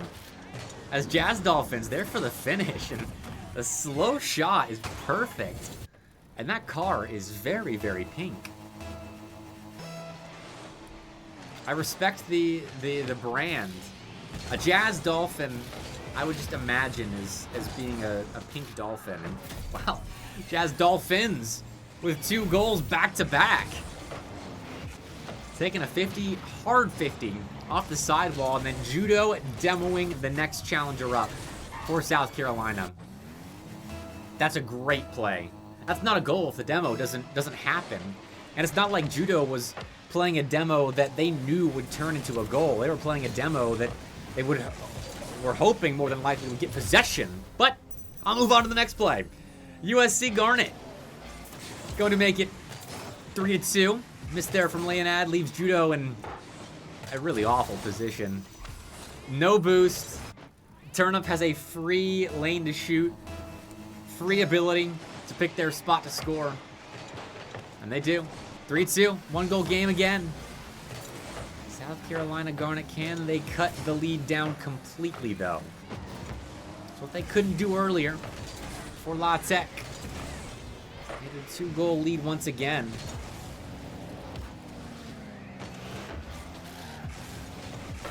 Now Jay's going to find a clear. Off of Turnip's front bumper to the back wall. Jazz Dolphins had to hit it hard off the back wall themselves. But it's effective. Smart defense. Realizing the space you have. That leads to an opportunity now. Leonid keeps the shot short. The rebound saved by Jay. A pinch off the near side to keep the ball out. But USC, they are a little helter-skelter in defense at the moment. Having a tough time. Yep. Tough time pushing Louisiana Tech away. And he felt like that goal was coming eventually. Good beat there. And the same can be said on the shot. Kind of a mirror image of the... Not even a mirror image. That was just a replication of the first goal that we saw from Louisiana Tech. Sidewall pass down to Leonid and bang. Back in the net.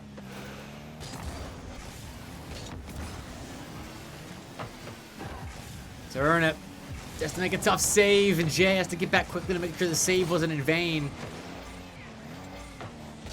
Pass across, doink up. South Carolina getting creative. Jay demos Leonid as well. The shot off the crossbar. Jazz Dolphins. His side on to the play enough to get that ball away. SJT skies a shot. And now the Gamecocks starting to get something going. Not a moment too soon. Ooh, nice touch, setting up Jay for a shot. Doesn't make contact. SJT most certainly does, but Jazz Dolphins there to save, and it's awkward at the moment. South Carolina getting opportunities, and eventually they will score. So I guess it doesn't matter how awkward you are leading up to the play. It's about how you finish. And SJT finishing by cutting the lead down to just 1. And that makes the final 69 seconds very interesting here.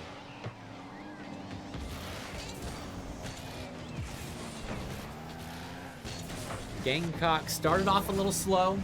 Louisiana Tech jumped out to a pair of early 2-0 leads. Well, not 2-0, 2-goal leads. I believe the lead was 2-0 at the beginning, though. Actually, no, I'm not confident in that. I think it was 1-1. Either way, I digress. We're playing in the Louisiana Tech end, but not much is happening. The defense did a good job of keeping the play concentrated in the corner, out of danger. Jazz Dolphins allowed a chance to clear. Jay's going to sit back and wait on Leonid's touch. Pass to Judo. And South Carolina snuffs out. The captain now, Turnip, putting the ball center. Jazz Dolphins, though, intercepting. Another phenomenal read by Louisiana Tech defense. And speaking of which, Jazz Dolphins using a crossbar to keep the ball out of their net. Pass across. The Gamecocks aren't done. Leonad, though, guarding the back wall. He goes pushed out, finding Turnup, who pops the ball straight up. SJT has room to work with now. Drop down, and Turnup can't get there in time. Louisiana Tech, hold on, but oof, that got close there at the end. 9 shots to 8. USC actually out shooting their opponent right there. But Louisiana Tech, they found a way to get the job done. But that wasn't easy. That wasn't easy at all. I was recording a video today for the SEL, just a little bit of kind of opinionated content. I was ranking the SEL competitors into 3 categories: contenders, dark horses, and underdogs. And I recorded all of the segments except for 3 teams. 3 teams that we're going to watch tonight: USC, Garnet, UAH White, and Louisiana Tech. Because I didn't know too much about La Tech and USC Garnet coming into this series. So I wanted to get a little bit more educated before I talked about them confidently. I wasn't sure if I should put these teams in the underdog category or the dark horses category. It's the reason why I bring this up. I was waiting to see how they performed here. Really, with what I'm seeing from both sides, they could honestly be dark horses. I think it's close because it's on the bottom side of the kind of the middle tier of teams in the SEL, but they're doing a great job creating, and enjoying the offenses go to work like that. That shot from Jazz Dolphins is exactly what you would need to see from a team that might not be the highest ranked or the fastest team on the pitch, but hitting shots like that, you can upset rosters if you're shooting like that, because opportunities in those low percentage areas of the field, score from like the corners, like tight angle shots, similar to that position, if you can hit those, you can upset teams. They will develop, no matter who you're playing. And Jazz Dolphins has looked so good. Leonad too. I mean, dribble bump not going to turn into an immediate goal, but it sets up Judo and Jazz Dolphins here to keep the possession going.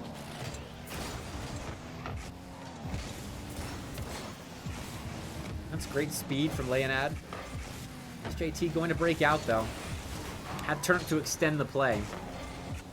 And USC Garnet still on the fence a little bit about them and if I would consider them contenders or underdogs. Because Louisiana Tech, I've seen a lot of creativity in offense. But South Carolina's letting a little bit too much go by the wayside at the moment. I would love to see what they're able to do. That's not the most advisable play from Jazz Dolphins, but it doesn't end up giving anything really away. South Carolina. That passing play. Back down to Jay. Couldn't flip back into it. Turn up though, still allowed a shot. Tight angle again. Everyone had a go there at the orange net. For the Gamecocks. Everyone came up empty-handed. Judo's going to be adding their name to the mix in terms of opportunities to shoot and score, but once again, empty-handed till SJT has to go with the ball. 1-1. USC Garnet coming back, and that is a great pass. Judo, a split-second reaction is what they had to make to that play in order to make a read on it. They couldn't quite do it. Ooh, team bump there. SJT and Turnup getting hung up together. That might have just forked possession away to Leonad. Plenty of boost to work. Sorry, no boost to work with. Looking at the wrong teammate right there, but still gets the ball center. Still forces a miss. Still leads to a goal. Louisiana Tech. A 2-1 lead now. SJT just couldn't get a read on it. That ball was floating there. It's not like Louisiana Tech was rushing South Carolina in that instance. That was just a mistake in defense by South Carolina.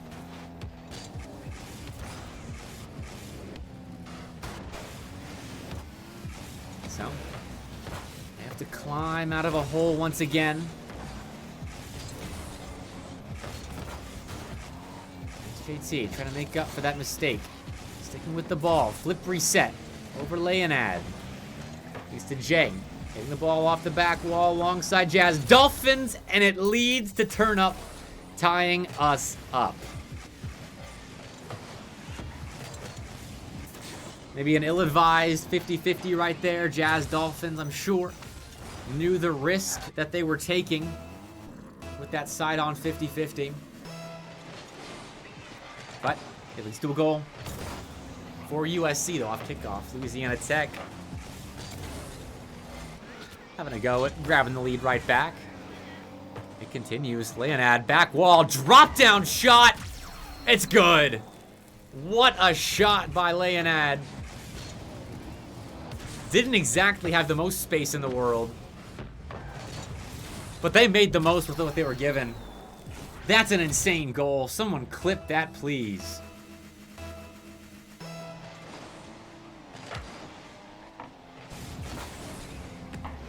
And no matter how much South Carolina tries to stick around in this one, no matter how much of a nuisance they try to be, they just are getting beaten by the playmaking ability. The flashy playmaking ability, I should add. This Louisiana Tech team. I don't know how Jazz Dolphins got a demo on that. But it's left net exposed. Jazz Dolphins diving save. That's a big block. Keeping this 1-goal lead intact for Louisiana Tech within the final minute. In fact, they could add on to it right here. Jazz Dolphins, though, misses. That puts Turnip and SJT in a 2v1 going the other way. SJT swapping the ball to the back wall. Jay interfered with there a bit. I think SJT might have got a touch on it. Now, they're back in time, but some good-looking opportunities not finding their way in for USC. Louisiana Tech, on the other hand, might have just put this game 2 to bed.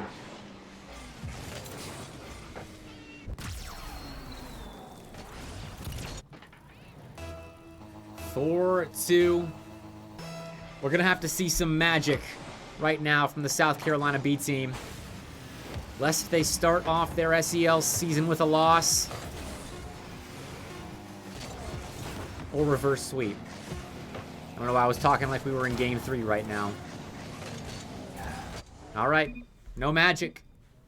It is a 2-0 series lead for Louisiana Tech. SJT saying my bad in chat. I'm wondering if that has to do with that play where they interfered with Jay's shooting lane. Either way, they have to move on and start the reverse sweep, which, you know, this is the Friday Night Lights stage, but this series is not the size of a Friday Night Lights series. And with how close USC Garnet has been playing this Louisiana Tech team, I would not be surprised to see reverse sweep. 9 shots to 7. Louisiana Tech just narrowly out shooting their opponent. It was 9-8 in the last game in favor of USC Garnet. This is close. This is very close. And we'll see what happens in game 3. I don't know why I keep thinking that was game 3. This is game 3. Louisiana Tech very much alive. USC Garnet, less so. But still. On the doorstep of death. Still as energetic.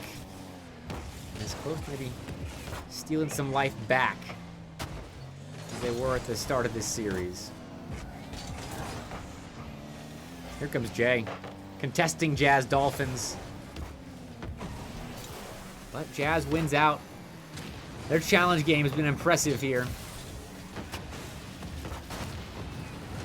Well, losing car privileges for a moment.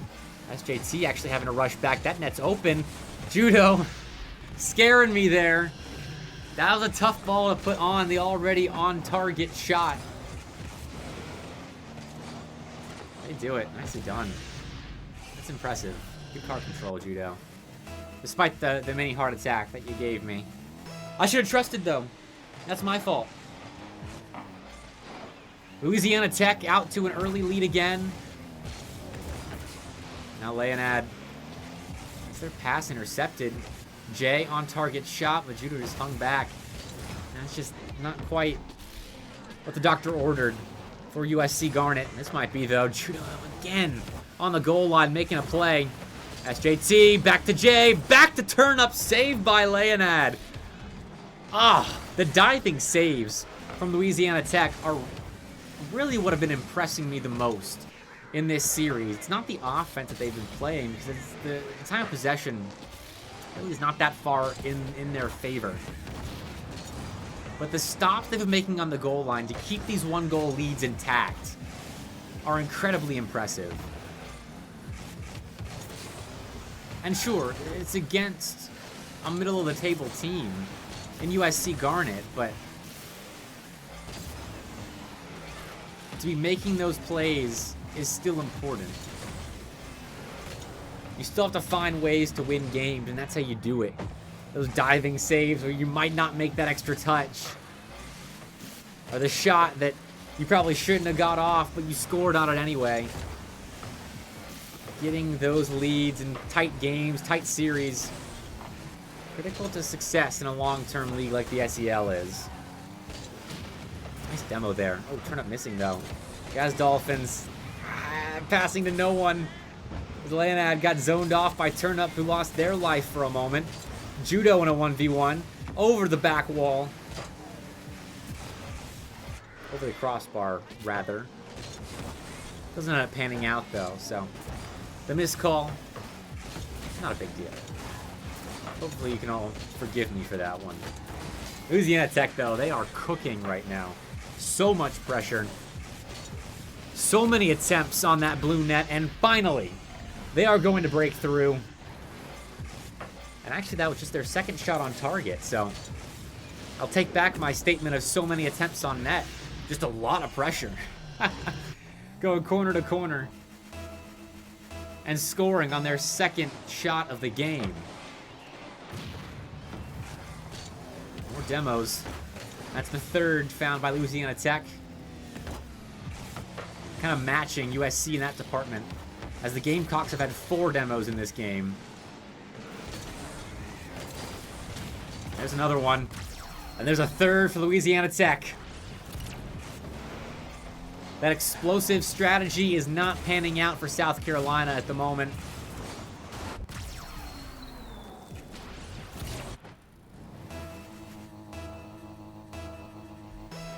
(3-0) as La Tech has taken over the last 60 seconds.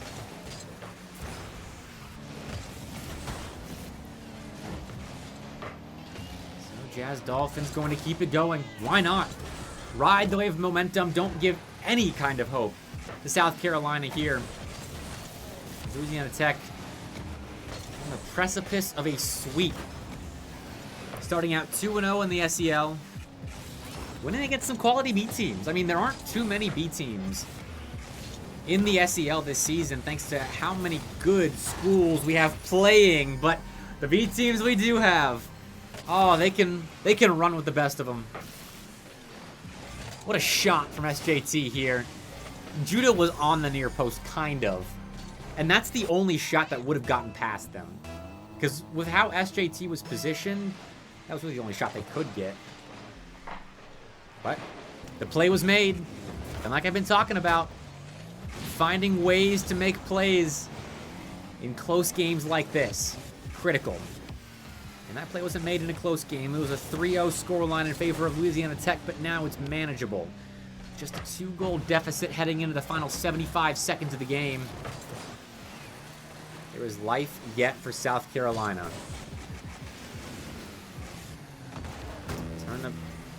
Denied initial exit, but finds a way out. SJT making it a 1-goal game. And okay, ladies and gentlemen, hold your horses, please and thank you. 56 left on the clock. And South Carolina Garnet Really having to go with this comeback. We'll see how Louisiana Tech shuts them down, or if the Gamecocks can continue this. Leonad really taking a little while to fall down, but no one from South Carolina pounces. Instead, they bide their time, set up their offense. To get something going off the back of these demos. That's the 8th demo of the game from USC Garnet. I thought it wasn't working earlier, but I was wrong. They overextended just a touch. And Louisiana Tech, they go right back to tucking this series in. What a shot by Leonad. 4-2. A clip of a 4th goal. Sounds like a recipe for this game being over, but off kickoff, South Carolina will get an opportunity. In comes SJT, but no shot. Gets through Judo. And now dumps it off to Jazz Dolphins. They won't score. Actually, turn up. Opportunity here. Have to score with talent on the clock. Dump off to SJT. The shot. It's in. 1 second left. And South Carolina Garnet just will not go away.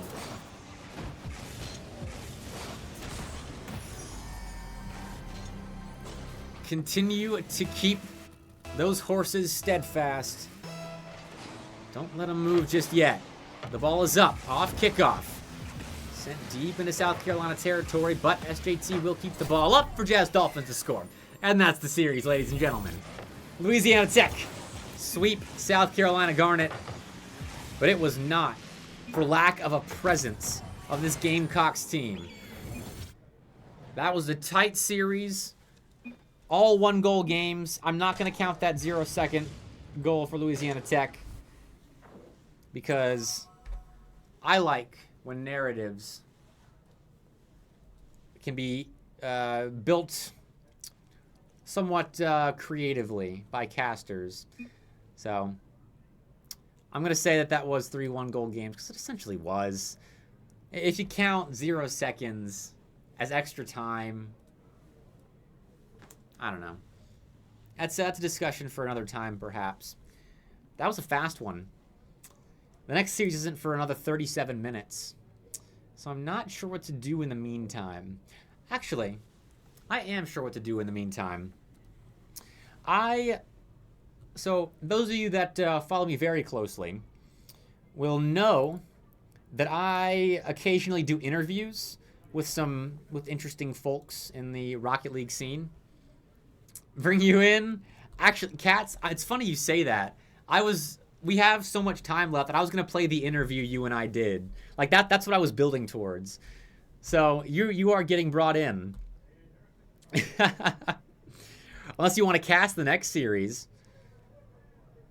Although I don't have any duo booth assets. That's the problem. I'm gonna bring you in though with the interview. I didn't have anything set up. I wasn't expecting to have any co-casters tonight because Cooper offered to cast earlier, and I would have loved to have him on, especially for the Georgia State series and the MTG series. But I don't have any duo booth assets. I'm gonna have to fix that for next week. Just pack them up just in case. Next week, though, if you are interested in casting, Cats, I could get you in next week or a week after that. I know DJ TJ wants to, so he'll join me eventually. All right, let's get this interview started because I got 2 more series to cast tonight. So here we go. Interview with Cats. You get first dibs on a Cats cast? Right on. Right. Genius. Okay. I'll be back, though. I just honestly gotta rest. 5 series. It's a bit much, but I'm having fun with it. And we've seen a lot of short series tonight, so the players are sparing my voice for me, and I appreciate that ish. But if the next couple series want to go the distance, I'll be all right with that. USC Garnet, UAH White. Coming back on the other side of this break. But until then, enjoy the interview. I'm Mr. MrBepic, joined today in my next interview by the coach slash collegiate player, Katz. Katz, how you doing? I'm doing fantastic, Bepic. How you doing? Doing great myself. So real fast, just to start things off, I want you to do your own intro, really, like say what people should be expecting to learn about you from this interview. What's most interesting about Katz? Yeah, so I've been in the Rocket League scene now since about 2016, doing a little bit more competitive stuff as a Grand Champ player or beyond as about 2018 and beyond. So multiple years of competitive experience, never really reaching super far heights or anything like that, but took those skills and those attributes and transitioned it into coaching. And I've been coaching now for about 3 to 4 years. And that's pretty much been my job for about 2 years now. Wow. All right. So we'll start there then with your coaching career. So all the way at the beginning of it, what really made you decide to go the coaching route? Yeah, so I kind of just fell into coaching. Like it wasn't really something that I decided I was going to do one day. There's a Discord server called the Rocket League Coaching Discord, or the RLCD, and I had joined that at one point in order to get coaching when I was probably a champ level player. And then some people were shooting me DMs asking for help once I got grand champion. I said, sure. So I gave them a couple of VOD reviews. And then eventually when I tried to become a Twitch streamer for a little while, I started doing like replay analysis Sundays, where I would just let anyone who came by submit replays. I would just give them some feedback. At that time, I was probably around 17 or 1800. So good enough without much coaching experience to still give solid advice to like plat and diamond and champ players. So that's what I was doing for about a year and a half. So it was mainly just the lower ranks that you started out with coaching? Yeah, like if I had someone who showed up and they were asking for coaching and they were a grand champ level player, I was just saying that they would be better off looking elsewhere just because I didn't have the experience with that rank yet. But over time, as I got more confident with what I was saying, I started looking into giving that higher level coaching. Specifically in 2020, when the game went free to play, I had a close friend of mine who taught me a lot about like Minecraft and stuff like that. We used to play all the time. He was really interested because he knew I was pretty decent at the game. So he decided to download it when it went free to play. And we had so much time because this was, COVID summers and whatnot. And we were both still in high school. So lots of free time on our hands. So I was probably doing one-on-one work with him for anywhere between around like 2 to 5 hours a day, just because we had all that time available. And so I brought him had just picked up the game to 1700, or what is now Grand Champion 3, in a little less than a year. It was about 10 months of playing for multiple hours every day. So, and once I had done that, once I brought someone up to basically the same level that I was at in under a year, that's when I was like, okay, I probably actually know what I'm doing and what I'm saying. And then I started looking for some more opportunities since I had that confidence. So where was the first real opportunity? Like it feels like you were kind of like a freelance coach, just helping out whoever you could find in the coaching Discord, and your friend as well. And then now that you're looking for more official opportunities, what popped up first? Yeah, so a longtime teammate of mine, a guy named Velops, nowadays he runs BLCS as a league organizer, but I teamed with him since we were in Diamond. So we've been playing together since about 2017, mid 2017. And he had gotten a call from another one of our friends named Quez, who had joined a program called Esports Tower as a player and knew that they were looking for coaches. So he reached out to Velops about it. Velops, not really one to do a lot of coaching, decided to look into it a little bit, but ultimately passed the opportunity over to me. And I decided to give it a shot, interviewed, and I got the job. Nice. So I guess we could talk about Esports Tower then. I mean, it's your whole background right now, so we've got to talk about it. So give me the overview real fast about what Esports Tower is, and then talk about your involvement there.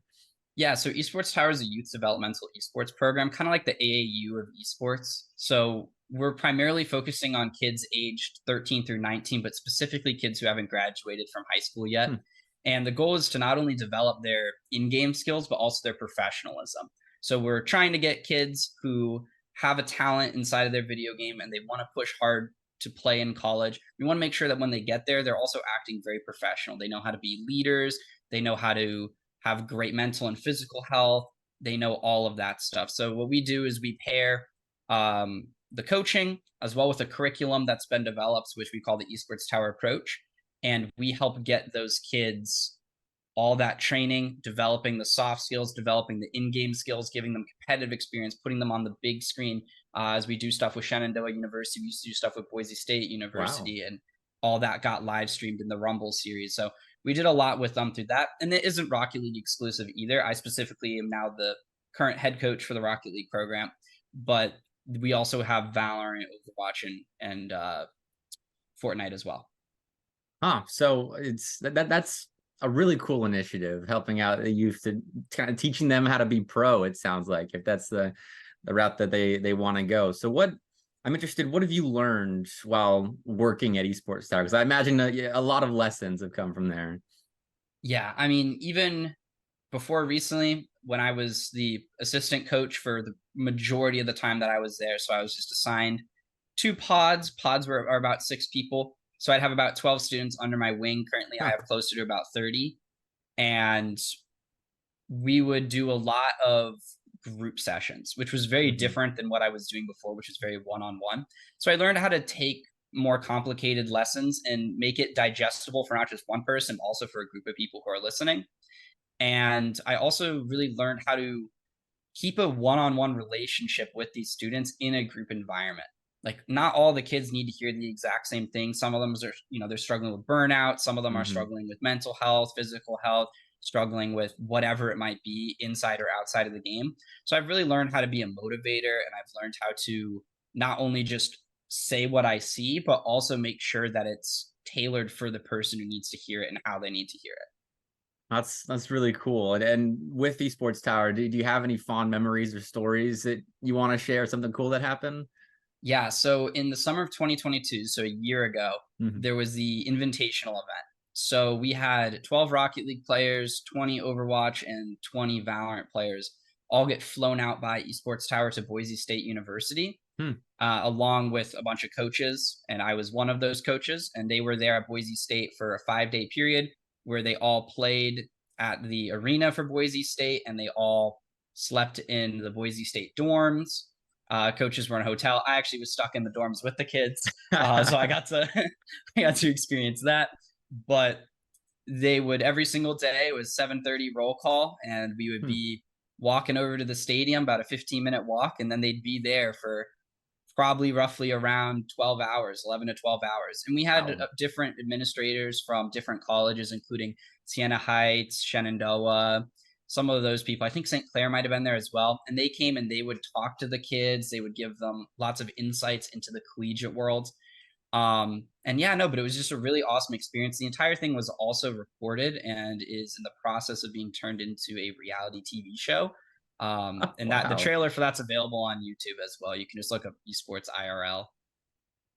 All right. Well, I'll link that in the description so people can watch that if they are interested. I know I am. That's such a cool experience. It makes me wish I had esports when I was in high school. I didn't know esports was a thing until my senior year of high school, and even then, there was Yeah. no program like that for me to get involved with. But all right, back to your coaching career outside of Esports Tower, which is a really unique and cool initiative, but kind of in the bubble scene of Rocket League. Because right now you're the coach for Slate GG. That was announced a couple of weeks ago now. But talk about your experience in the bubble scene and coaching there.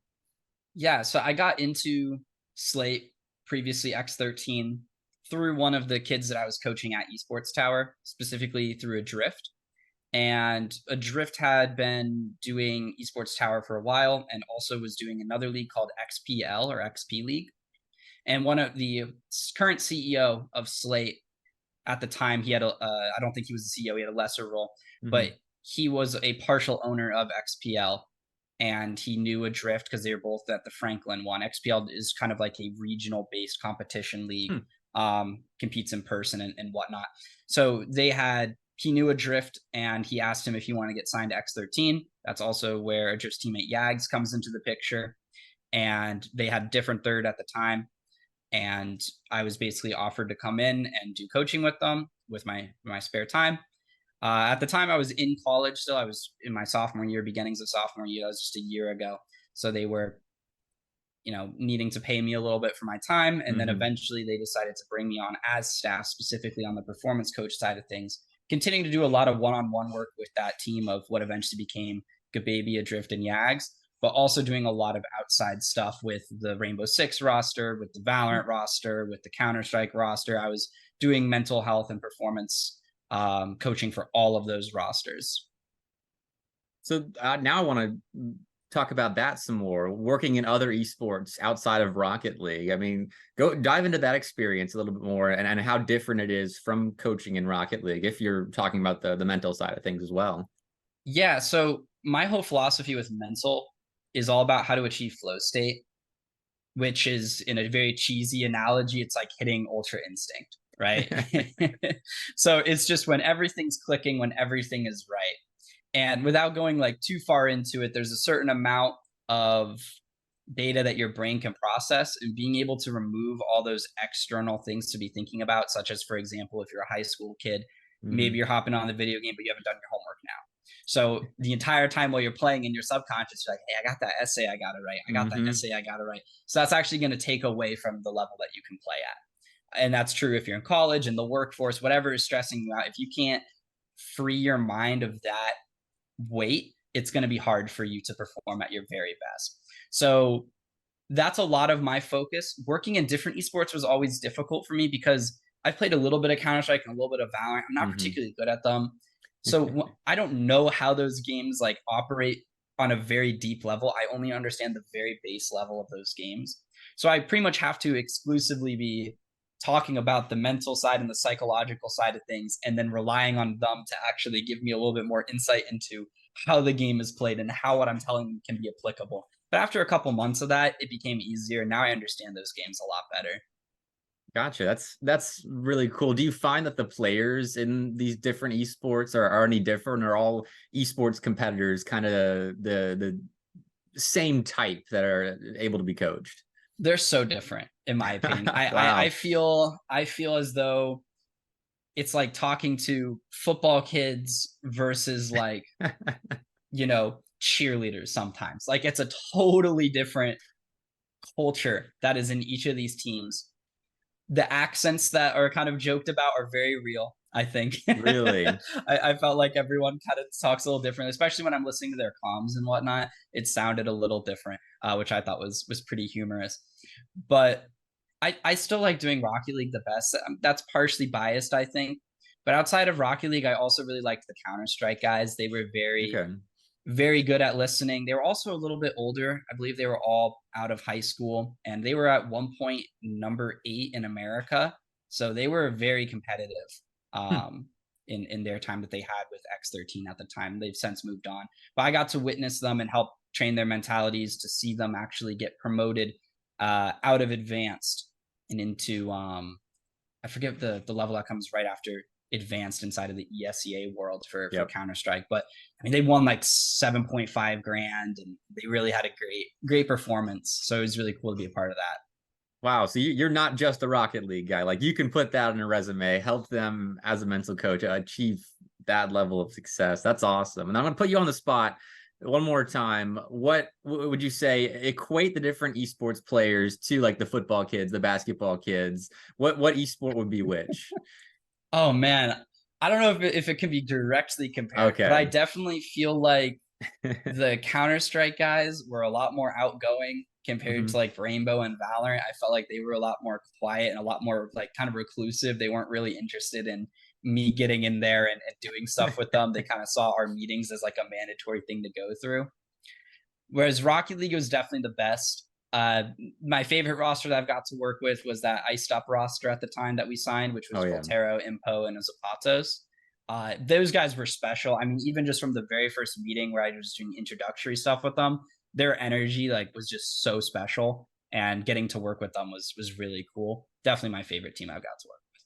So then, on the Rocket League side, I know X13 just in the last year, they've gone through, I think, 3 different bubble rosters. They had Junkin Masters, Iced Up, like you talked about, and at Midnight, they signed all of them at different points. What's it like dealing with kind of a rotating roster, going through 3 different rosters across the span of a year? Do you have to change your coaching style at all? Do you, because I imagine you have to reset at the beginning for each roster, right? Yeah, the style that I come with isn't really changed. because these are quick meetings that I'm normally doing with them, Mhm. with the option of doing further one-on-one stuff as well. But I would say that the biggest challenge is that restart factor, Mm.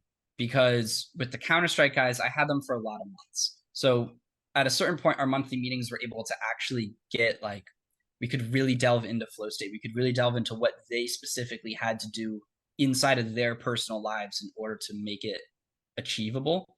Whereas, we had iced up for a couple of months and then we had midnight. I got signed in while we had that tied roster, Mhm. Duncan Master. And so it was really complicated to constantly be cycling with them.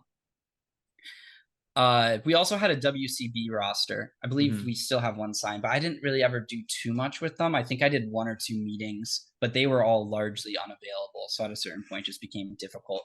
But yeah, I would say the restart factor is really tough.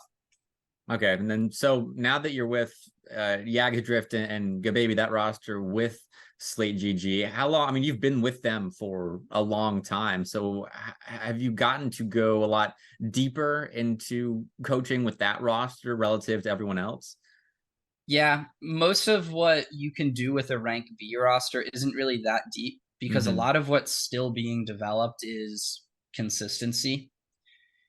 What you can really start to do is get interesting with strategies and game plan when you start talking to B plus A and X rosters, because at that point, everyone's individual playstyle is very defined. You're Hmm. fairly, it's relatively unlikely to see a player go from highly positional to highly mechanical if they've already become a rank A player. Instead, they're going to decide what I've done has already gotten me to this point. Yeah, maybe I need to learn a couple more tricks to add to my bag of, add to my bag. But ultimately, if I can just complete these, if I can just become deadly with these 18 things that I'm really good at, I Yeah. don't need to have 50, right? So I would say that we definitely still did a lot more strategizing, a lot more game planning and prep with that roster the longer we stayed together. And we definitely did have a style that we like to stick to, but it changed like between the fall and then the winter and the spring. We were a different team every single split, and we became a better version of ourselves every single time. But in the fall, it was really just getting the pieces together, and then come winter, we took on a very demo heavy style. Like we were very very aggressive, and then by the time we got to the spring, we were a little bit different. We were much stronger with positional play, and everyone's roles were much more fleshed out. So then that consistency as well that you said is the biggest thing for a rank B roster. Is that something that you help improve, or is that something that's largely on the players to help develop? Yeah, I always say that coaching is only about 10%. Okay. Like why am I there? Like why do people buy coaches and whatnot? I think it's simply to just get the ball moving. Because you can go to a coach and they're gonna tell you, oh, you're doing these things wrong. And in order to fix it, you need to be playing this much Rocket League. And Hmm. then if you don't play that much, it's not gonna get fixed. Even if you know your problems, it's not gonna get fixed unless you put in the work and actually do it, right? Hmm. There isn't a secret formula or a secret sauce that a coach can tell a student and then suddenly they're going to jump up 3 ranks that doesn't exist, right? We're Yeah. going to point you in the right direction. We're going to tell you, all right, now you got to go play. And that's really the difference. Baby, when he was brought onto that roster, was probably the weakest out of those 3. And now he is the one that is in B plus and Hmm. looking to bring in 2 other B plus players as that main roster. So why is that? That's because he was putting in like hundreds upon hundreds of ranked games. He queued for like 2 or 3 months in B. He had over like 50 queues easily, right? And all Wow. those are best of fives. So he was seriously putting in that work. So my job is very minuscule. It's just making sure that when they do start to burn out, when they do start to lose motivation, when they do get lost, and they don't know what to do next, that's when that 10% comes in. And it's to keep them going and to keep them giving 100%. Okay, that's really good insight. Thank you for that. So I now we're moving on from the coaching side of things. I want to talk about you as a player, which you said you didn't get super far in the bubble scene. I'm curious, how far did you get on the in the bubble scene, the competitive side of playing? Yeah, so I decided to kind of put down Rocket League competitively my senior year of high school, Hmm. which was 2021 is when I graduated. So I kind of decided it wasn't worth it anymore. And that's because I wasn't looking to play collegiately at the time. I had scholarship opportunities that existed because of the rank that I was. And if I wanted to look around, I could have found more. At the time, I don't believe like Stay Plugged In existed, Esports Tower didn't Mhm. exist. Like a lot of these networking tools weren't available. And there were not many colleges that were really offering scholarships. And most of the ones that were kind of cherry picking very elite players. Yeah. So most of CRL was comprised of non-scholarship teams in the first place, because most scholarship schools were small, or if they were big, they just had 2 elite players for me to be on it. So I decided that wasn't really the direction I wanted to go. My motivation for the game had died out because during COVID, I was putting in like big hours, and Mm. then I ended up just liking doing coaching more with my friend. So I really lost a lot of the motivation to grind and get better at the game. And I've pretty much stagnated since that point. Like I've gotten a little bit better. Like I've hit SSL rather than just low 1800. But the majority of my time is just keeping up with that level that I was already at rather than trying to push forward. But when I was playing seriously about freshman, sophomore, junior year of high school, I was able to do a couple things that were a lot of fun. I won BLCS in season 6 with Nice. Velops and codename Alex. That was cool. That was a little bit of money, and weeklies here and there, one-on-one tournaments here and there. But most of like the well done bubble scene was when I wasn't good enough. Like there Mhm. was ESL when I was Diamond Champion area, when those ESL tournaments were going, that was fantastic. Not amazingly run. Nexus used to exist, but I Yep. wasn't good enough to really compete. And they also had the field was run by Psionics for a little while. But once again, I was able to compete in tier 3 for that, but Mhm. chances of winning wasn't really that high, and it was a big time commitment as well.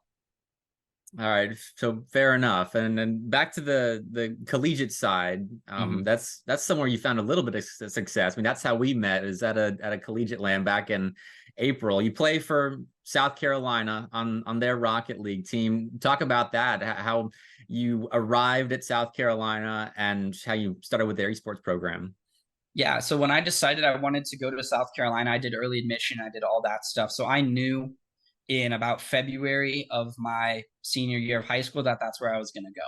So as early as April, I joined like the Discord server and I started scouting, and I wanted to see who I was going to be playing with and all that. And at the time, after tryouts and all that was said and done, the roster for that year ended up being myself, Jared, and Solar. And Solar is an ex SSL player nowadays. He's hovering around like the 1700-1800 area, Mhm. and Jared was a little bit more like Grand Champ 2 level. So we really weren't that competitive. In all honesty, we were pretty weak. Years prior, they had a old bubble player named Sham, who was a Renegade Elite and had competed with and against pros and Hmm. Liquipedia page, all that fun stuff. But he had since been done with South Carolina. So we were kind of in a little bit of a low point, and that was also going to be Jared's last official year. He had been in the collegiate scene forever because he did undergrad and graduate school at South Carolina. So he had been Wow. there forever. He had a lot of connections and a lot of stuff that I could learn directly from him as far as when it came to being a team captain, how to run the team, Mhm. and what to do with all those responsibilities, which he pretty much just passed on to me. I didn't play much in the spring of my freshman year because I decided to rush and join a fraternity. So that took up a lot of my time. So I told them up front, I was like, can't really play, but I didn't really feel like I was leaving anything behind Yeah. because we weren't really that great.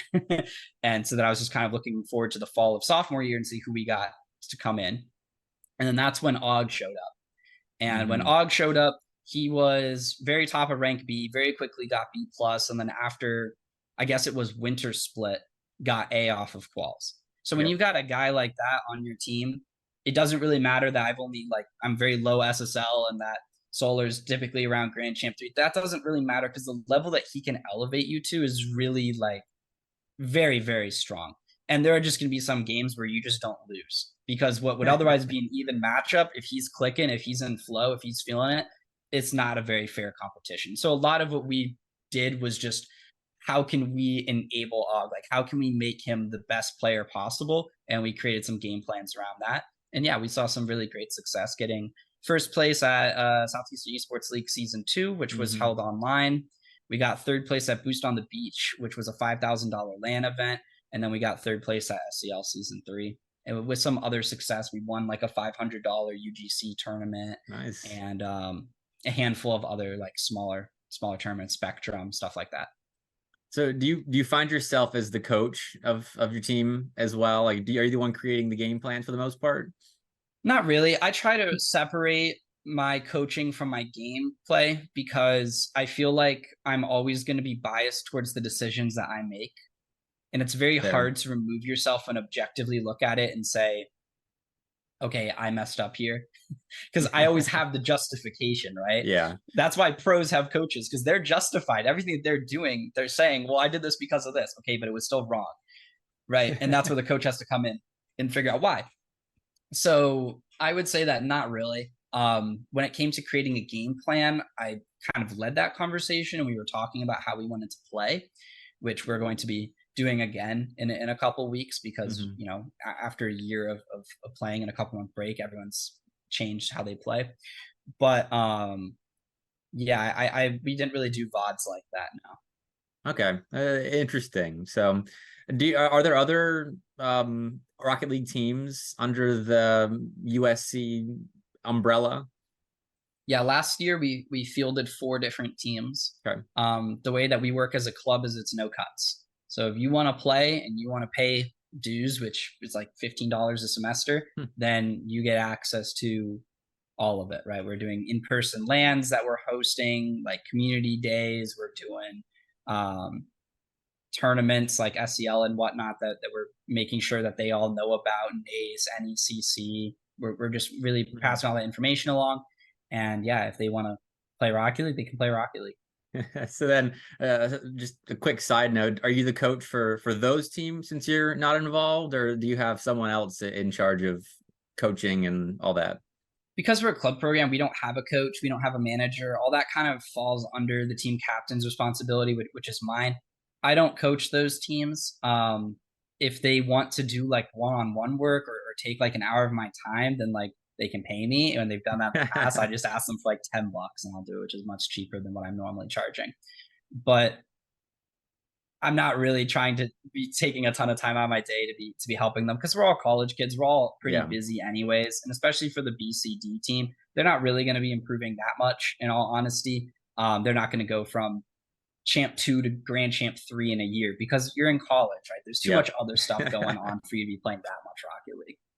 Yeah, I feel that. I've stopped playing Rocket League like I used to, but from a club esports perspective, like you said I've gotten the experience at Auburn. We're a club program as well, so I know some of the struggles that you go through for funding and all of that. Talk me through your perspective of club esports and kind of the highs and lows of those types of programs. Yeah, so I'd say the best part about club esports is that the students run it for Hmm. the most part. So what normally is a very long process, especially at a flagship university like USC main campus, there's a lot of slow stuff that happens from the administrative side of Yep. things. There's, you know, if you want to get a lab set up, you have to make sure you're doing bidding. And if you're going to do renovation somewhere, you have to do bidding for it because it's a public university and all of this drama, all this legal stuff. Whereas with the club, I can have a meeting with the other officers and we can say, this is what we're going to do. We're going to do it now. And then we do it. And it's really that simple. Um, we were a much better program pre-COVID, from my understanding and what I've been told from Jared. And what really happened is COVID came, and the current exec that was, or the previous exec that was in charge at the time, didn't really create documentation of anything. Mm. So when I got involved, I'm currently the treasurer.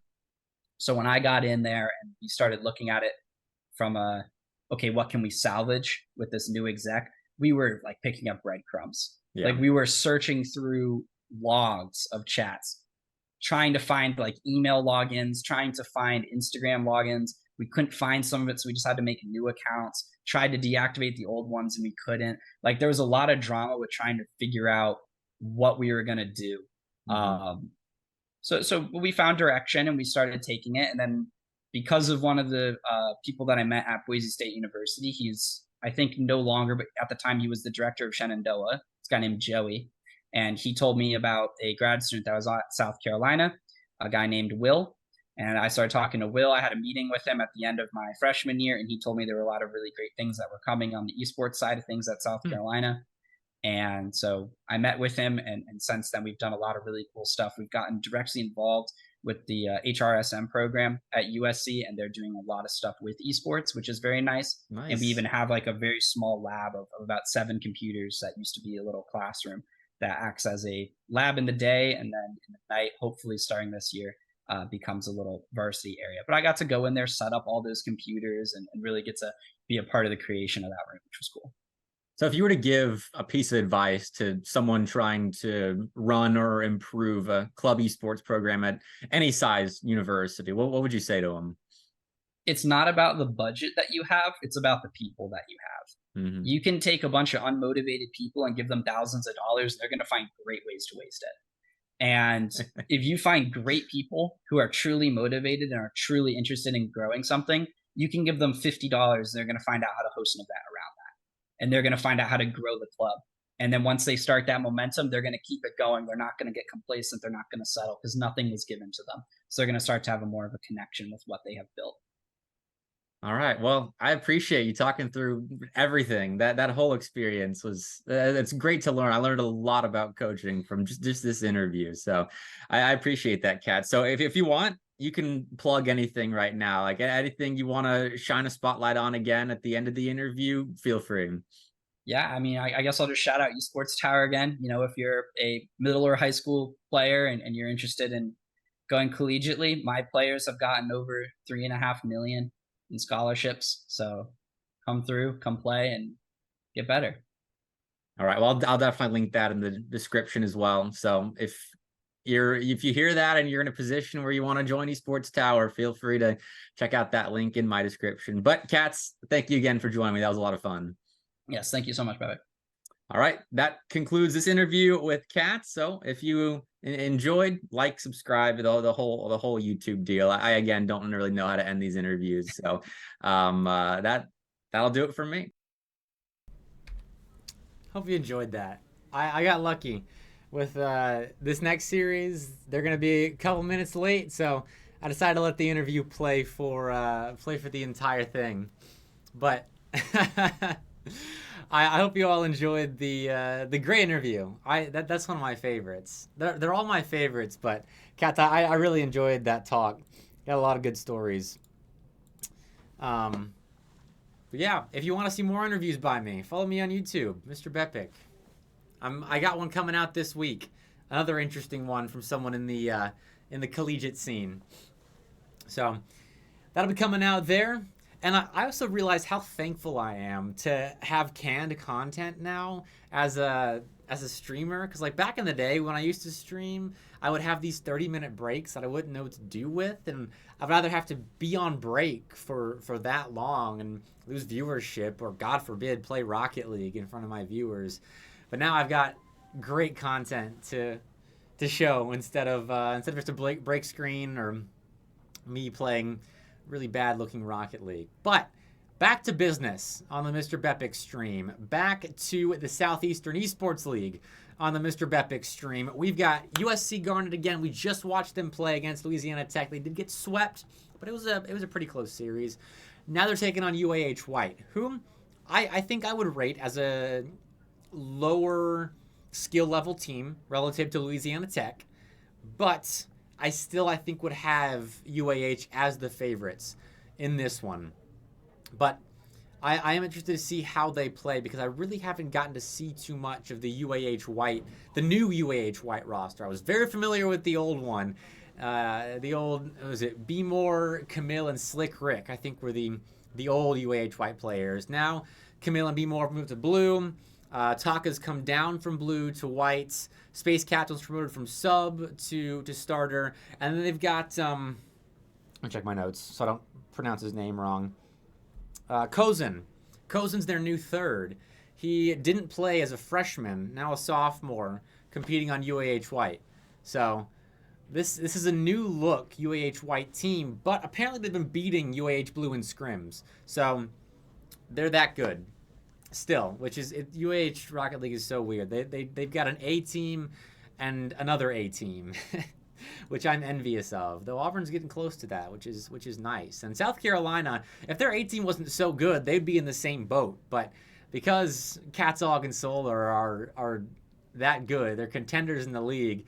USC Garnet's got a little bit of ground to make up. And I mean, this is the kind of series that if they are going to make up the ground, that they need to be winning. Because UAH White, they're not a contender, but they're definitely up there. I think I would have them as top 16 in the league. And it's close. Like, I think they would be close to the top 16 mark, but I think I still would put them. I don't know, there are a lot of teams in the SEL. Let me pull up my rankings list. So they are seeded. So USC Garnet is seeded 15, and UAH White is seeded 18. So actually, the seeding has Garnet above White. So maybe that's just me in my opinion, but I think I would bump UAH White depending on how they perform. Because like I said, I really haven't gotten to watch them too much. All I know is that B Moore's been saying they've been doing really well in scrims. But you know, new team.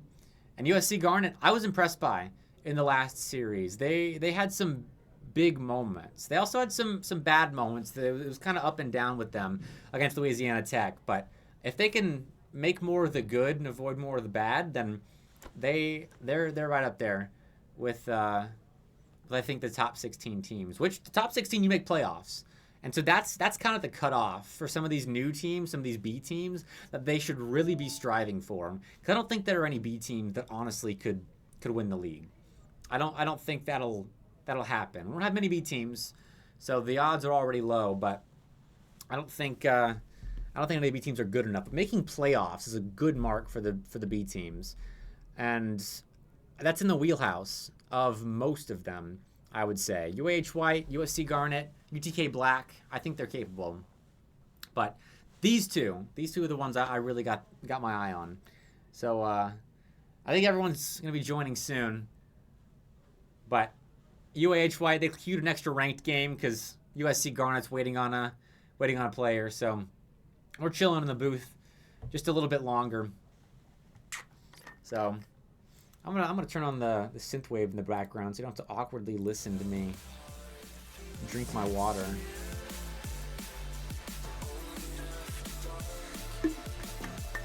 What's up, Chop? What's up, Spectral? How you guys doing tonight?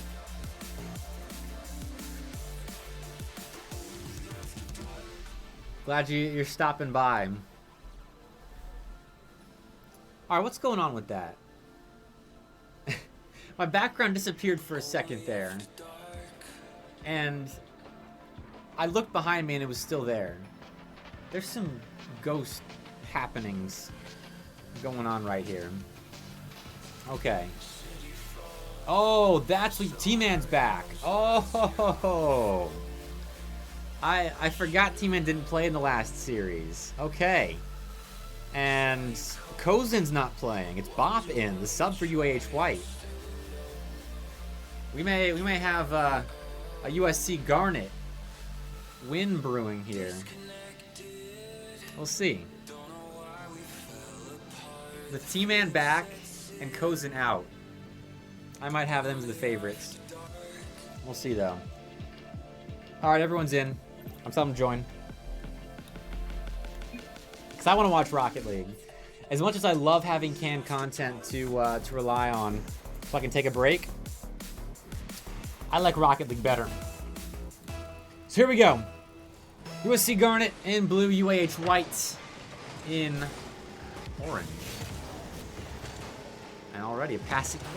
What is T-Man wearing?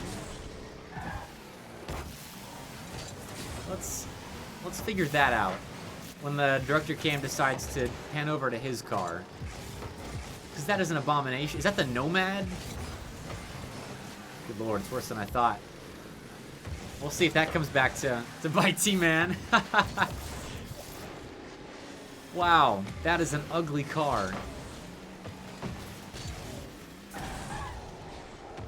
All right, well, I think we have, he doesn't play with normal cars. That's good to know. That's, okay, I'm actually gonna cast now, sorry. I was taken aback. You don't see cars like that above the gold rank nowadays in Rocket League. Nowadays, everyone's using the Stocktane and the try-hard cars like that, like SJT. And it leads to the opening goal. Space Captain couldn't get the read there off the back wall, and that is an easy finish for SJT. Let's get Athens and the Wilson show match next week. That's not a bad idea. Let's set that up eventually. So I would love to have that on stream. Either way, opening goal over to USC Garnet. UAH White trying to gather themselves right now. The B team started out 0-1 in the SEL. They played one match this week, obviously, because this is their second week 1 match. But they got swept by Florida State, who I would honestly say is a top 6 team in the league. But getting swept is never a good feeling. And like I was talking about it, if you want to contest the big dogs, you gotta put up more of a fight. And okay, that's a big save. T-Man, ugly car and all, making that block. Keeping it a 1-0 lead. Looking to add on to it. T-Man leaving that one alone. SJT in for the cleanup. Jay going to steal it. Oh my. Garnet, they are playing willy-nilly Rocket League at the moment. But it's working. 2-0.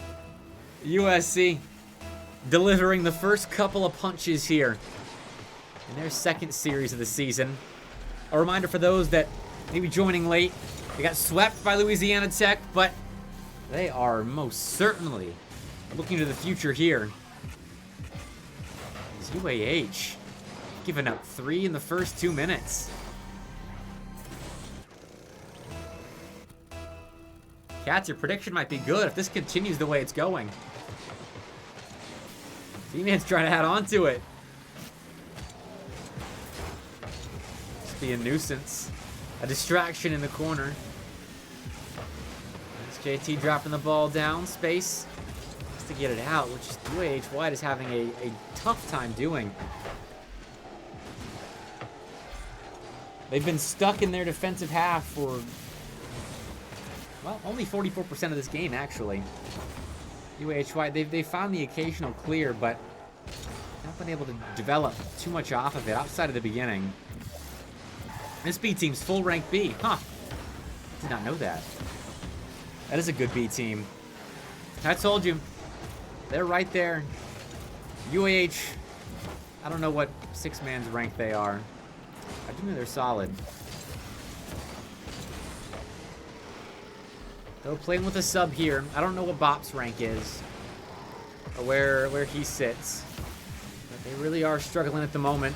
SJT looking for a cute shot there off the ceiling. That would have been something for a 4th goal. Still, might yet be. T-Man stuffed by Space Captain. Bop trying to get out. Talk out an open net. I don't know how much he knew about it. Bop will get a chance off the side wall. Just hitting the ball hard. Taka pre-flip. Back to Bop. SJT to meet. But the defense of South Carolina Garnet, just as good as their offense. Containing the UAH White attempts on that blue goal. And then an offense. Passing plays. Fakes. Ugly nomads. Everything you could wish for in an attack. Just not the 4th goal to show for it just yet. In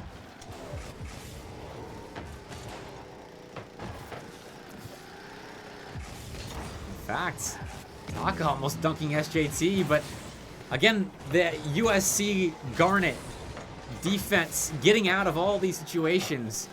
The UAH White starting to get themselves back in it.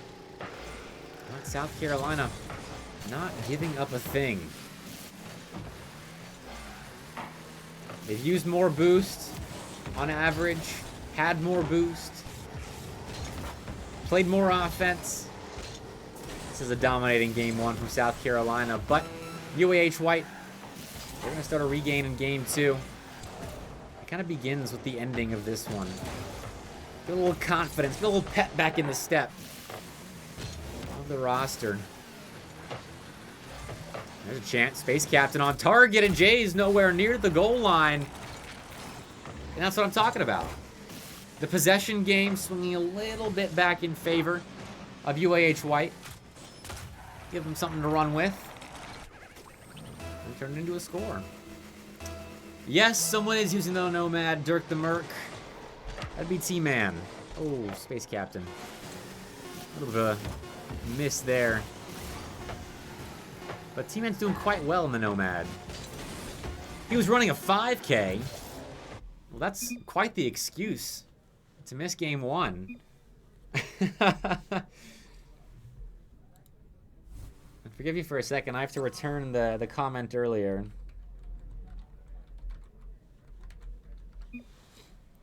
I always feel bad when I'm talking on stream and players say something to me and I can't respond because I'm making a point and I can't talk and type at the same time. That is the worst part about being a caster, is that you can't talk and type at the same time. Well, some of us can't. And you can't respond to the players. That's the worst part. The talking and typing's aight, but when players say something to you and you're not able to respond, it's heartbreaking.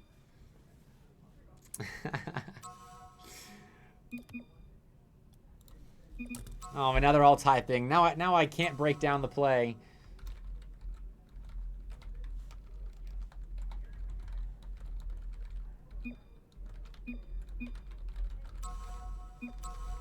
All right, there we go. Here, I'll pan over. You can see the chat. Never mind. There it goes. Okay. Game 2. Anyone know what time T-Man got on his 5K? Or am I going to have to ask that in post-game chat? Because I would love to know.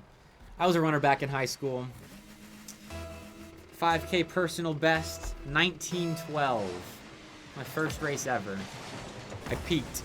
I was never able to retain the heights that I once hit. And that's my sob story for the day. UAH White, they got to regain here. Because they looked a little lost there at the beginning of game 1. The end was much better, though. Found themselves some offense, found themselves a goal. Perhaps that boosts the confidence a touch. Oh. Slow momentum. Well, where is everybody? Everyone's just letting Taka have his way with the ball right there. I was waiting for someone to take over that slow flip reset play. But no one did. UAH White going to retain possession, likely as a result of that.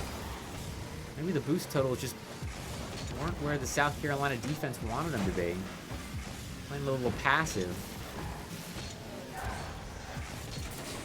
JT. Over to Jay. Bops. Awkward on the goal line. USC doesn't come out with a goal. It probably should have there. I gotta defend this stretch pass. SJT. Ooh. Lucky that T-Man was diving back in rotation right there. Now it seems like South Carolina's defense, the one that is being forced to their back foot, though. They do look a lot more comfortable from that position than UAH White did in the last game.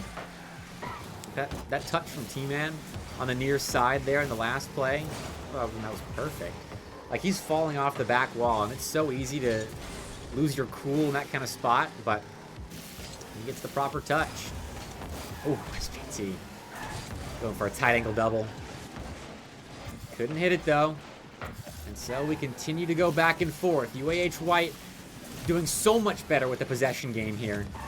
Don't yet have a goal to show for it, but this is so much better from them. I was concerned after I kind of hyped them up at the beginning of the series. That's the risk you take, is being a pundit in Southeastern Rocket League like I am. You know, you take a risk sometimes in complimenting a team, and then they come out and kind of get punched in the gut. In that first game, I was a little concerned for my compliments I was giving UAH White earlier. But USC, they most certainly have deserved the compliments I was giving them earlier. It's their defense living up to the hype right now, but that net's open. Bob missing the open net. Oh, that wasn't an easy shot, but no defender in net. Got to be going in at this level. Trying to make up for his previous mistake. Bop, can he cut around this ball? Fakes T-Man, the net again open, but T-Man's back in time to save it. Great defense once more from South Carolina. And now upon respawn, Space gonna throw T-Man off. which I'm happy for. He's avenging me there. Because I was very thrown off by the car Team-Man's using.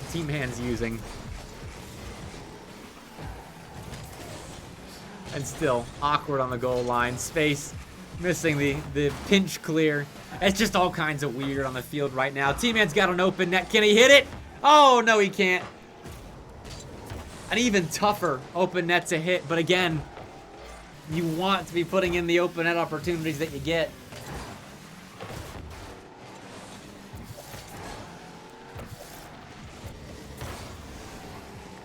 Bob taking that one away. Taka putting a heater towards the goal. SJT saves it. Jay forced to collect.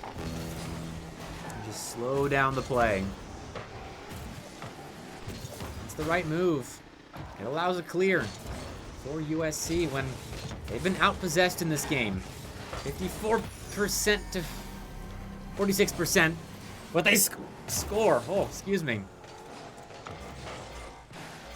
Going off the car of Taka. Oh, that hurts.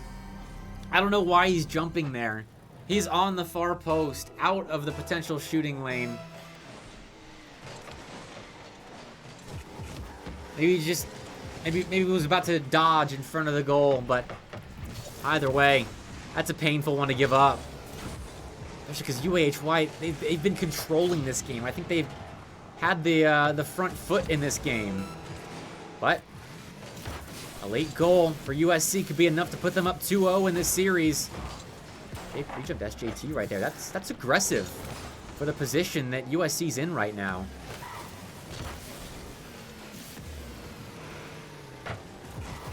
They'll get themselves out of it.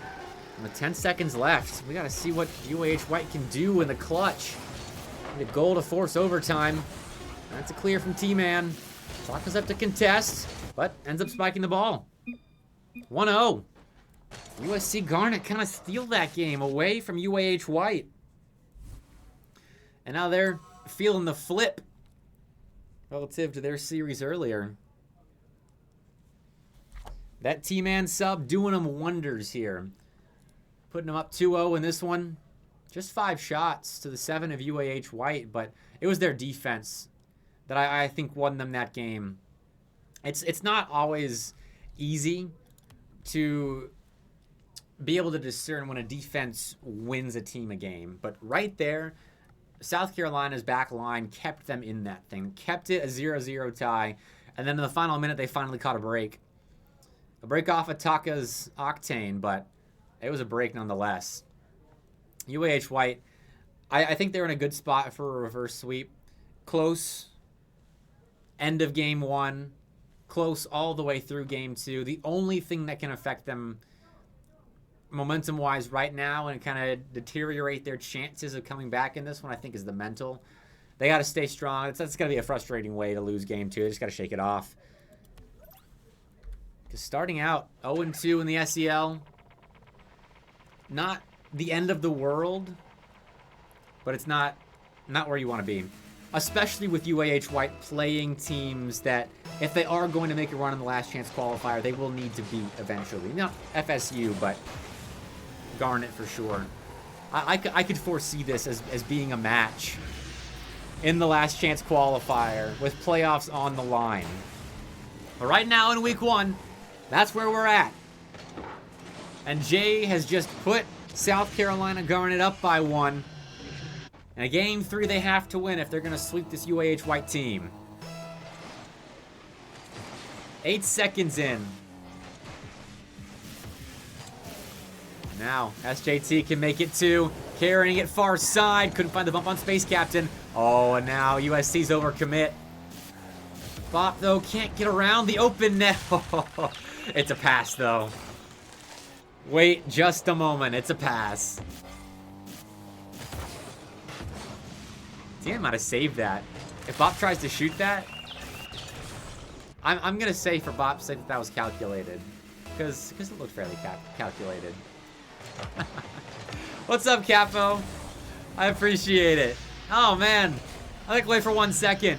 And Jay scoring to make it 2. South Carolina disinterested in a tie ball game. They say, all right, let's Let's hang out in front for a little while longer, or why don't we? 2-1. That was an aggressive cheat from SJT. Works out. Grabs the midfield boost. Now Space is going to be a while rotating back. I don't think he got the corner. He's on 0 right now. Yeah, just hanging around. That allows USC an opportunity forward. They can't set up their offense, though, off the back of that. And Taka! Oh, my word! What a shot! He's been trying that stuff like that. Pre-flips, what have you. But that one actually connected. Oh, my word. Someone clip that, please. I think the SEL social media manager is going to want to have a look-see at that one. That's insane. Oh, T-Man almost followed up with another clip. But again, the crossbar denies. Now Space. Try and dump that off to Bot, but wasn't playing that ball aggressively. Taka. Back wall. Bump onto J. That gives Space some room to work with. Gets it over SJT. Looking for a bump on the next man, but he finds the ground and an exit of the offensive rotation temporarily. Taka. No such luck on that pre-flip. Get the ball over to Space. Jay forcing an own goal. Oh, man. This game 3, it is not disappointing. Space is up, trying to get a block on that. And I think that shot was high, I'll be honest. But it falls in. And that is the detail that matters most. Taka trying to continue taking over. Setting up Bop here. But again, nothing much from the UAH White substitute. He's been trying to make his mark known. Another opportunity now for Bop. But once again, defense shuts him down. Oh, SJT in a 1v1 versus Taka. Hard first touch. Sets up T-Man for the follow. Stopped by the UAH White defense. For now. South Carolina's going right back to it. T-Man has third man. Forced to retreat there. It's a smart play. Space kind of gives that up. That's a bit of a throwaway. With the position that UAH White could have been in right there. A strong touch was not what the doctor ordered. Taka. He really is looking to take over here. He's the setup man for UAH White absolutely at the moment. They got half a game left to find one goal. But now we have slowed down. Death in the UAH White elbow. That's the speed of the game. Slows to a crawl. Now it picks up again. T-Man in the Nomad. Oh, it's an ugly car, but that was a pretty goal. Does a little 180. Styles on the captain of UAH White. Oh.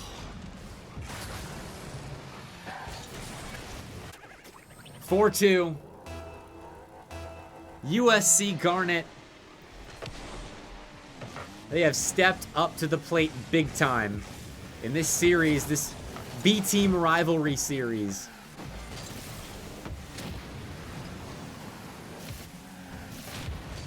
This is a big series when you look at the bottom half of Pool 2, really. So I think the bottom 8 teams, for the most part, are pretty distinct. But if one of these two teams really has a bad season, they could be at risk of dropping out before the last chance qualifier. And it's series like these that, if they drop a series they shouldn't a little later on in the season, that can help make up that difference. So far, UAH White on the wrong side of that ideal. USC Garnet, though, doing quite well. Here comes Bop. Wanted to dunk Jay, but that's kind of been the deal. When Bop gets space, goes to that back wall. USC, almost always there. That allows more possession. But space takes it away. Taka. Getting T-Man up. Losing his life. Playing it patiently there. Going the wrong way. I just noticed his boost trail as well is ugly. It's like a white goop. Man. It's all over the screen. That is criminal. Playing with that kind of car at this level of Rocket League. I love T-Man, but... Yeesh. Anyway. 15 seconds left, and UAH White needs something now. This could be it, actually. Space didn't go up. Bop, a chance here has to cut this quick. I'm not sure that was quick enough. Through J, though. Oh, Taka's been demoed. That's the series. SJT with the most clutch demolition you will see all night. Bob couldn't get one for the road. And USC Garnet sweeping UAH White.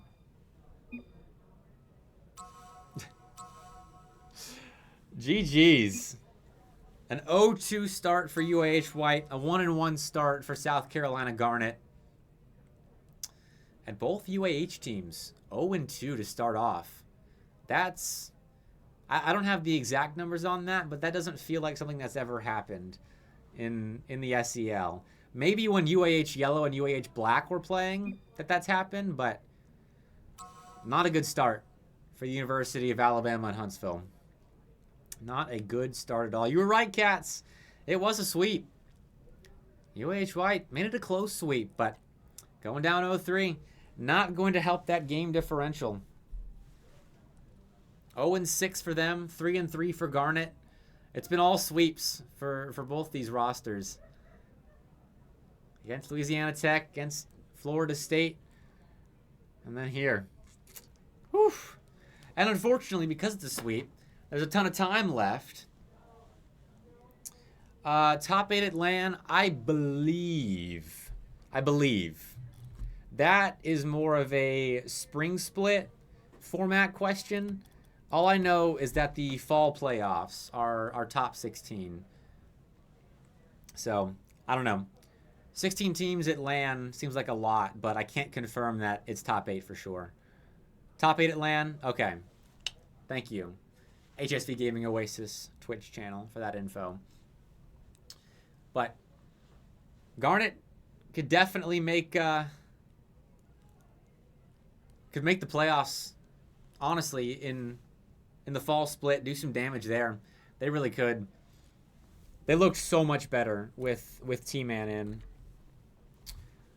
And I think I would have them as top 16 team. Top 16 is honestly very difficult to discern. Maybe top 20. Maybe that's where I should draw the line.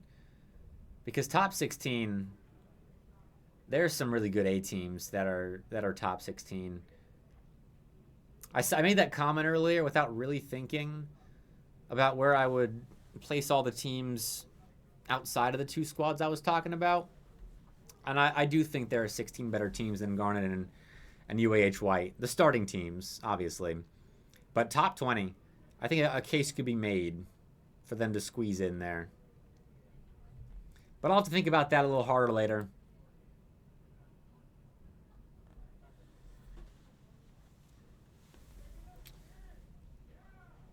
Oh yeah, feel free to post it. I think links are allowed in my Twitch chat. I think I allowed that. You think FAU's a top 3 team, Cats?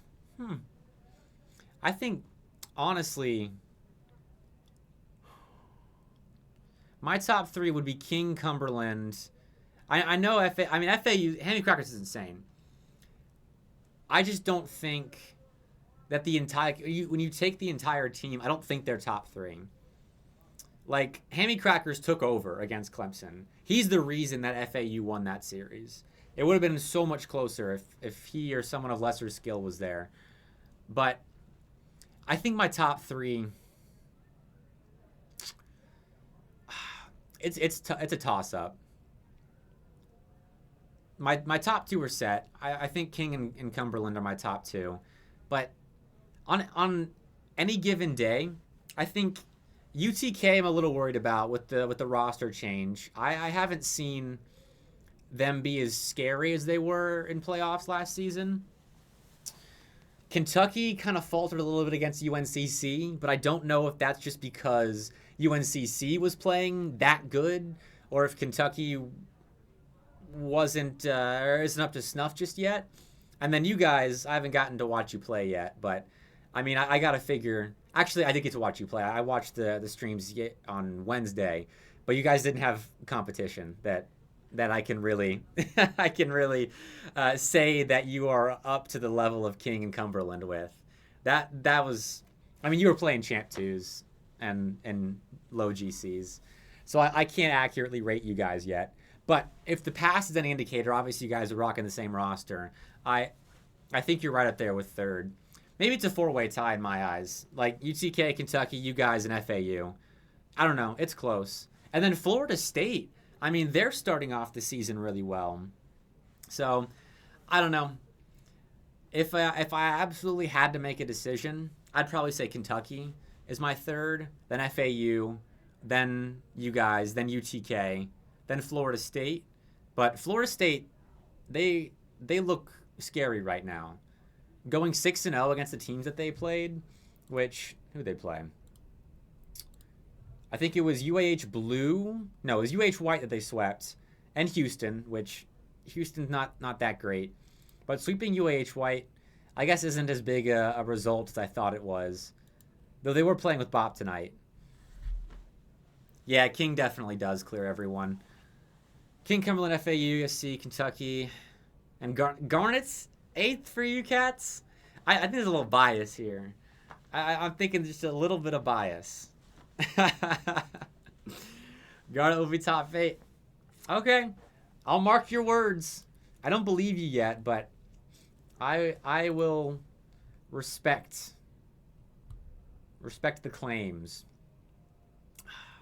8th place is a tough one for me. Because going into this, I probably would have had UAH Blue fighting for that. And granted, B Moore said he was lagging, but going 0-2, I can't put them as 8th place anymore. That's true. I didn't get to see them with the full roster against Louisiana. All right. I'd like to see it. I'd like to see it. I mean, they've got some big matches. Let's see what their schedule is coming up. Next week, they've got KSU. That should be a win. And UTK Black should also probably be a win. But then that last week, or not last week, week 3, against you guys and Florida State. That's the real test. If they're top 8, they will take one of those series. Or make them close. Really close. And then UH, which they should also definitely win.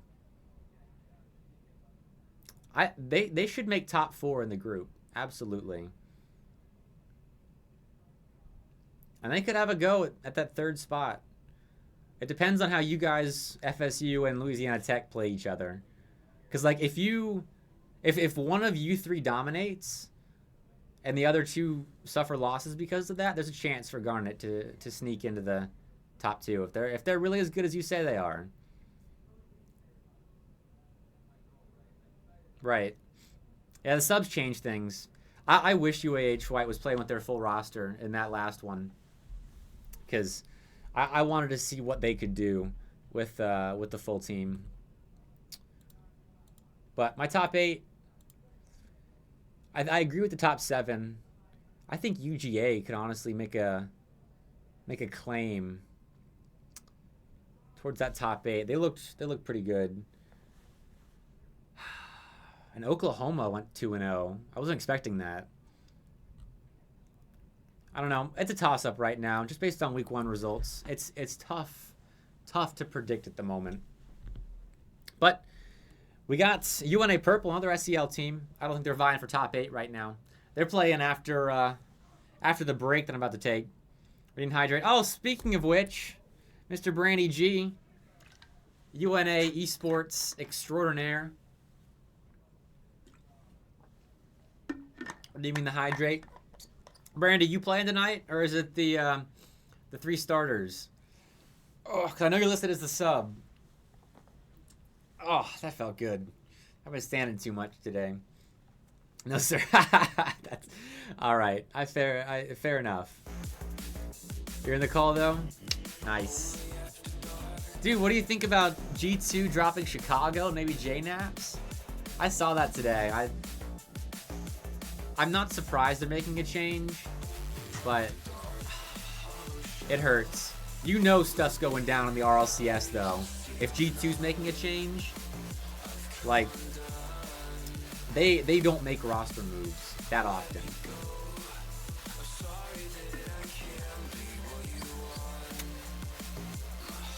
But yeah, I feel that. It is kind of sad. And rebuilding with Atomic, like, Atomic is really good, but I don't know.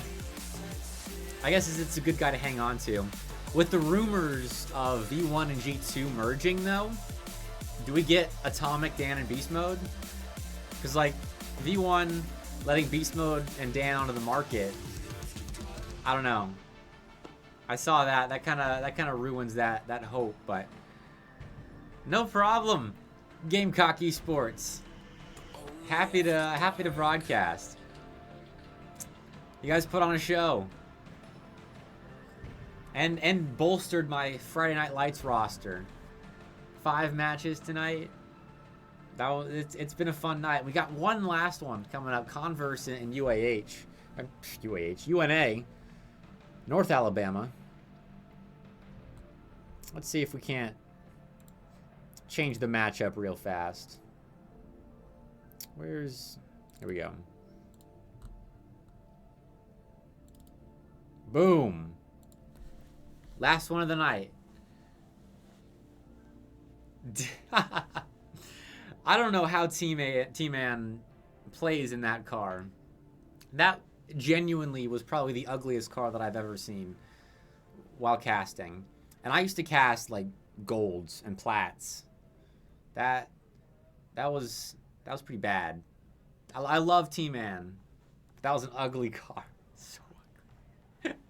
The teeth wheels add such a level of ugliness to an already like kind of gross looking car, but if tastefully used, the teeth wheels are quite an asset. The only person I've ever seen able to use teeth wheels properly is Oath, former crew player Oath, because there was a series, probably one of the highlights of my casting career, back in April of 2022, where a crew was playing Complexity in a best of 5 in the spring split of RLCS to make top 8. And it was a big deal because the crew had never made top 8 before, and like they're a bubble team. And I casted that series for the crew team stream because one of their guys was having internet issues. And the only reason I was on is because the producer and I are tight. And I was taking a nap at my desk, and he was like, hey, can you fill in? I had just woken up. I was like, yeah. And so I casted that one. And Oath was using teeth wheels. And a crew beat Complexity in Game 5 overtime to get top 8. That was a whirlwind of things happening. That'll be a topic of discussion. Perfect. I'll have a discussion with him. I need to start doing interviews with SEL players. Peace out, cats. You're welcome, as always. Glad you were able to stick around and watch the series. GG's all around. I'm sure you'll be on broadcast soon enough. But I'm gonna start setting up some short form SEL player interviews. Tortured you? Ah, that was a good interview. Can't believe you felt tortured by that. Though I have to remember sometimes that some people don't like listening to their own voices. That's how I used to be, and then I just started right. I forget that it's a thing sometimes because like I just had to get used to it. I've been on camera. How old am I? Probably 10 years in some variation. And it was weird at first, but you get used to it the more you do it. You just gotta do more interviews, cats. Gotta do more interviews. Yeah, I feel that. Alright, well, I am going to go Let's take like a 15-minute break here. Start the last series of the night. Converse, UNA Esports. Should be a good one. Two teams that kind of fly under the radar when it comes to Collegiate Rocket League. But it should be a fun series. Entertaining. All right. I apologize in advance for the ad break that I'm going to run, you know, just to avoid pre-roll ads. It's going to be a long one, just because it's a long break. So, yeah, sorry about that. Enjoy the synthwave amid the ads, and I'll see you for the last series of the night.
right, we're back.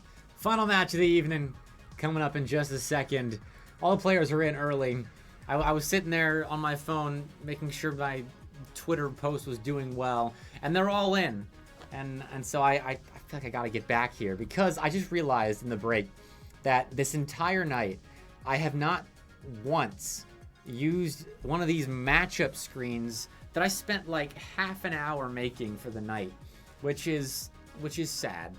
And I wish I had done it earlier, but this one's a cool one. I love the Converse logo. That spiking of the spear, and then the UNA logo, another one of my favorites. That it's just in general, Collegiate Esports in general.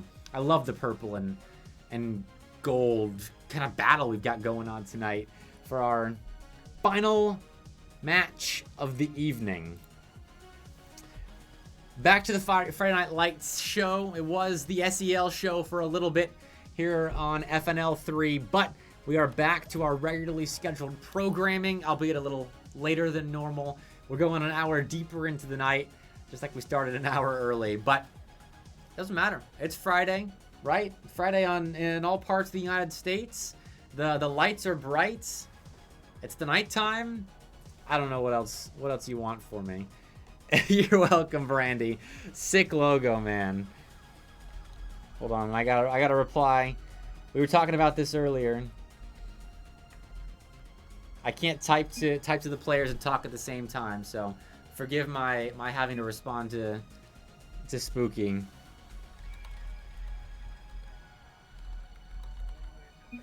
Because that's who's playing next. If you didn't see it in the roster, he's playing for Converse. He actually reached out to me a couple of weeks ago about wanting to get on Friday Night Lights after the first episode. So I finally found a spot for Converse. They finally got their roster announced today, so congratulations to the Converse University roster. It was a sick hype video. I watched that. I saw it on Spooky's Twitter, and it was a really sick hype video.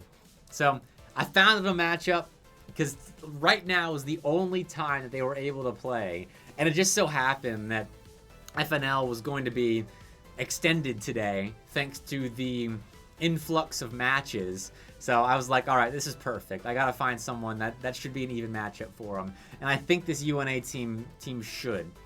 Now I haven't gotten to watch UNA play Rocket League in a little while, so this roster, I believe it's Mr. Jake who's going to be going by Wolfie tonight. Why am I talking about the roster without putting up the graphic? Mr. Jake, Syntrex, and Shiny Turtle. Mr. Jake's going by Wolfie for the series, but Syntrex and Shiny Squirtle. Oh man, that's going to be a tough one for my tongue to keep up with. But they are GC3, just about. Well, Shiny Squirtle and Mr. Jake are. They're about GC3 SSL. Syntrex in the lower end of GC1. So I'm curious to see how they play. Syntrex is a freshman though, so even more of a reason for me to be excited to watch him play. But I think everyone's ready, so I'm gonna tell them to join, and let's watch some Rocket League. Played in main event. Oh, see, I wish I could remember stuff like that. Oh, Austin High. Oh, see, I really wish I could remember stuff like that. That was just a great fun fact to bring up on my own volition. But that's awesome that Syntrex is playing for you guys now after competing in main event. That's why I love educational and local esports. Right there. Like the feeder system type of thing.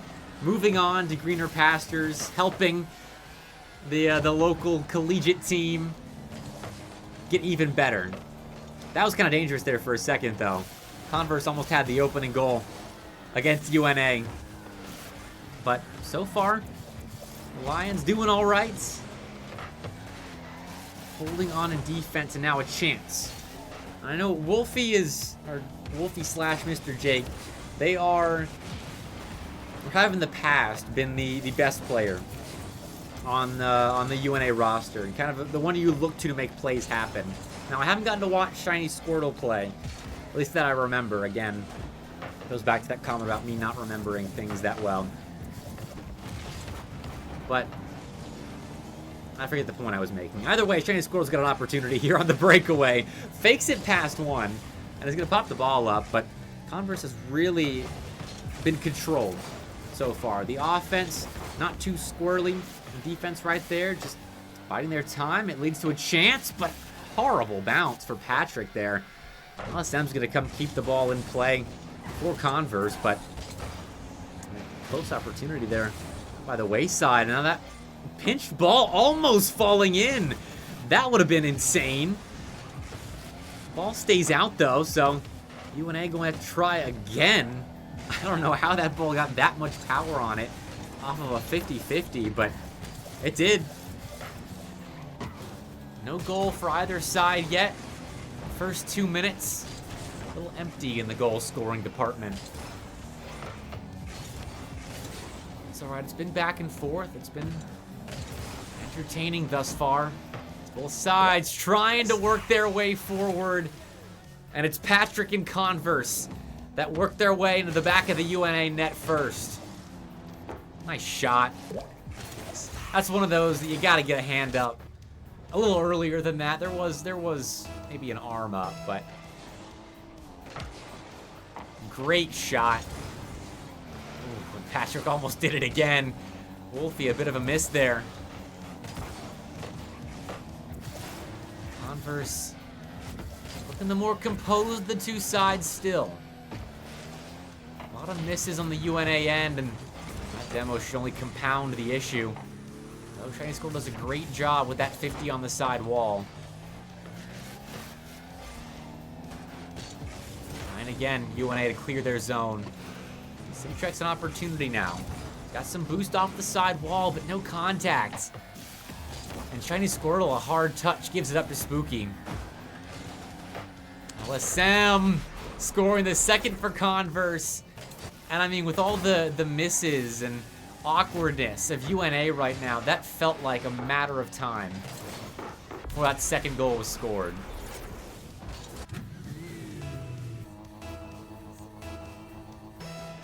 So 2-0. Converse off to the races now. What a chance to get one back. Shiny Squirtle did not get all of that shot. So UNA forced back. Exploded. Despite that demo, though, pass out, Mr. Jake. No boost. I like the idea, UNA trying to piece together something there, but the boost game not on their side. The demos really interfering with plans. Converse has had 5 demos in this game. And they've used about 1,000 more units of boost than UNA has. Good grab there by Syntrex. Securing the corner. Chinese Squirtle over one. Where's the finisher? It's Syntrex. Stopped by LSM. Great defense by Converse there. Now they can spearhead a counterattack the other way. Patrick doink to the back wall. Spooky's up. Doesn't make contact. Was able to salvage a pass to LSM out of that. Probably should have been a goal. But Converse with their 2-goal lead in the final minute don't really need a goal here. It's always nice to have one. Keep that insurance policy growing and growing in your favor.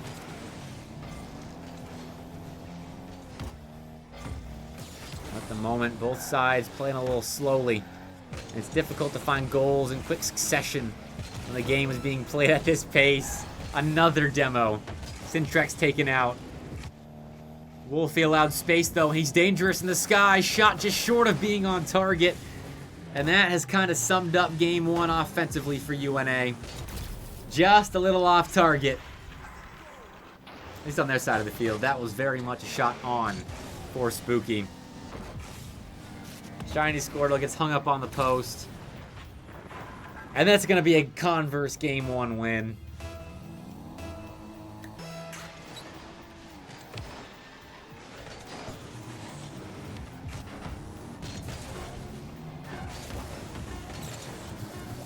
Grabbing a sip of water as the clock ticks down. Starting off the 5th and final series of Friday Night Lights 3 with a W as Converse. And it's fairly dominant fashion. I mean, UNA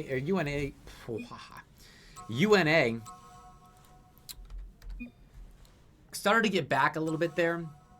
3 shots there towards the end, but it was a struggle for them that entire game. The demos did not help. The boost game not in their favor, and so they have a little bit to fix. But fortunately for them, that was a pretty slow game from Converse as well. Just 6 shots to 3 of UNA,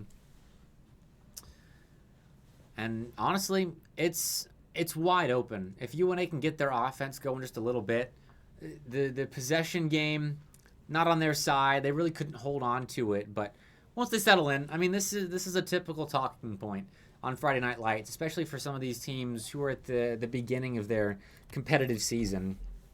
It's about warming up into these series. And like I mentioned this at the beginning of the show, this is why I chose best of sevens, not just to fill up the full hour that I have allotted for these series, but because it gives teams time to acclimate. And that's really the point of this entire thing, is to get them experience and comfortable playing on stages like Friday Night Lights. And it's been successful. Most teams do settle in. But Converse, definitely the more comfortable of the two teams here. LSM scoring the first. And it's a 4-0 run aggregate across games 1 and 2 for Converse. Picking up right where they left off going into game 2. Syntrex, though, an opportunity in the sky. Stopped by Patrick. Missed there on the back wall. Allows Shiny Squirtle an opportunity, but a little weak on the touch. Syntrex beaten. Now Shiny Squirtle low in the boost funds. Just hits it hard off the corner wall. That sets up Converse for their second goal. Their captain and Spooky. Or actually, I don't know if he's the captain. He's the guy I know. And then I talked to about getting Converse on here. But either way, he's the one scoring the second goal in game 2. Jake's pinch fails there on the side wall. Now with 0 boost, he's trying to do something. Gives it up to Patrick, though, who's going to hit it off the back wall. Spooky tied up with Jake there for a second. And that interferes enough to prevent Converse from scoring an immediate third goal.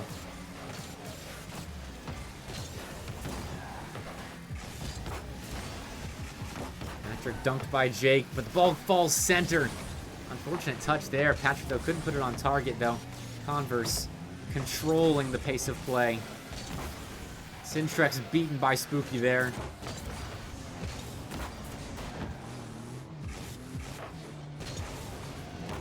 Now Patrick. Next up for Converse. They're just kind of diving into every ball. The speed, setting up opportunities like that.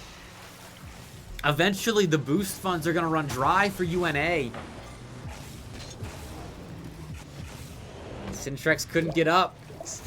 Patrick could. 3-0. Converse taking over in game 2.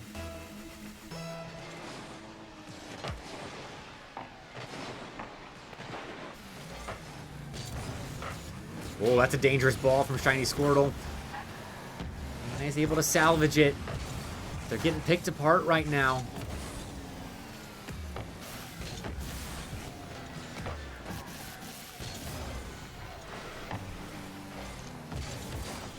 A little bit of possession for the Lions. It was a long stint of defense, but eventually they break out, and eventually they score. It's Syntrex on the first shot of the game for UNA, slamming that ball top corner. And that's what they needed. I mean, Converse, it felt like was suffocating UNA for a while there. But UNA get right back to it and almost give up a 4th goal. That was a scary ball from Shiny Squirtle.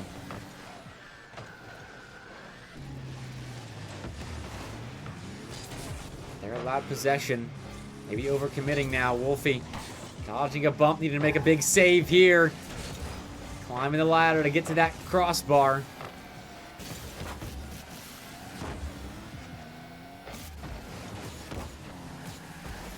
Then we'll keep the ball in play for Converse. Looking center to Patrick. Shiny Squirtle's not there in time.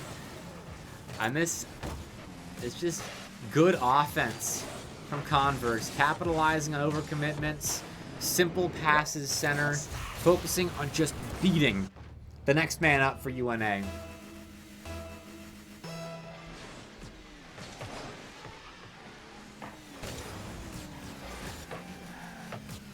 Wolfie. Kind of stun locked there at the midfield line. Wasn't in the best position to receive that ball. So, Converse once more. Given time behind the play, and there's a 5th goal. They put up 7 shots, Converse has. And they scored on 5 of them.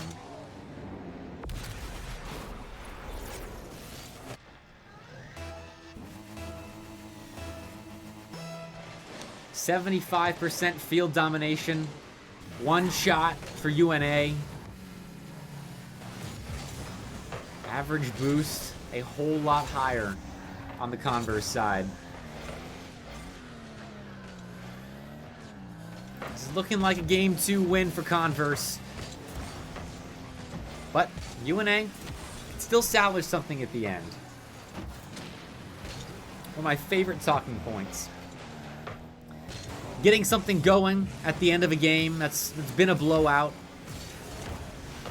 And taking that offense to the next game. And not just offense. I mean, some people refute the theory that a goal at the end of a game will help get an offense going. I don't think the offensive benefits are what you gain from a late game burst of attack and vigor on the offensive side. I really think it's the confidence that you build. Because giving up 6 goals hurts. And that's a deflating way to play Rocket League. Down by X amount of goals at this stage in the game. But if you can get something going at the end, it just makes you feel good. Because hitting the ball into your opponent's net, there's just a wave of dopamine that gets released when that happens. And oh, Shiny Squirtle knows that. There's a big wave right there. Into the Converse net. What a shot. Patrick kind of frozen on the goal line, waiting to see if it goes far side or near. And it went near side. Wow. Okay. We'll see if that translates into anything in the next game for UNA.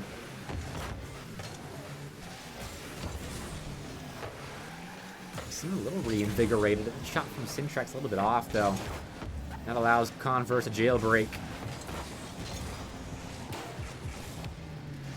We're just kind of taking a victory lap here at the end of Game 2. It's looking like a 2-0 series lead for Converse. Not safe, though. 2-0 series leads I have seen come and go.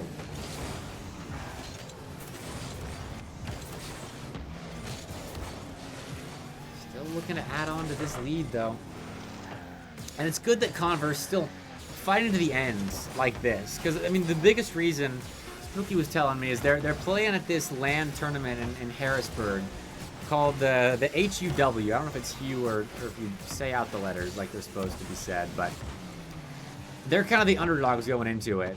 And they were saying that they want some good competition to, I guess, grind their weapons against, if you will. And UNA, they're pretty good competition. Converse is dealing with them nicely. So hopefully I'm helping them get nice and sharp for that LAN. Because he was telling me that there are going to be some big names there. So I hope they make a run. I'll have to keep track of it. Because they look good here. The offense is cooking. Converse looks very good offensively. Their defense could use a little work. There are openings that UNA has been able to exploit so far. But, well, so far in Game 2. That's fair, Brandy. I remember the days when you used to play in main stage while producing. Those were the good old days.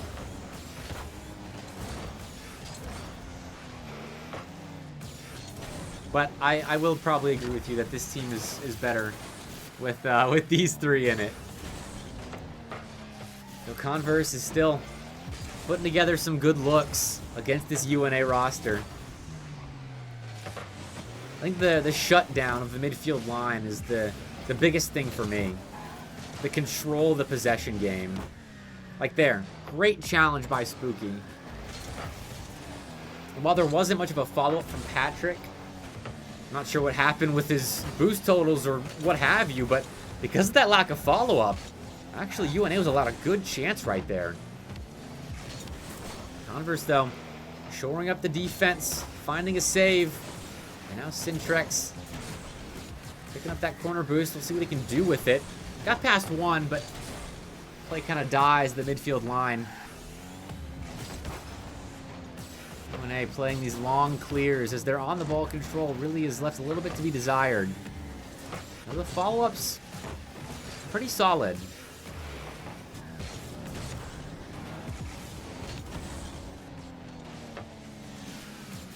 Double commit though, not so solid. Chinese Squirtle, good 50 on low boost right there. Going to pick up the 100 to the midfield line. And UNA now trying to gain a little bit of control of the center third. Because they've been playing a decent amount in the offensive end, but haven't been able to generate anything. Because there's no long-standing offense. Converse, though, same deal. They just finally get a breakout here. Spooky just a little bit faster than Chinese Squirtle was there on the near post. And Patrick's there for the follow-up. The boost control from Converse has been solid.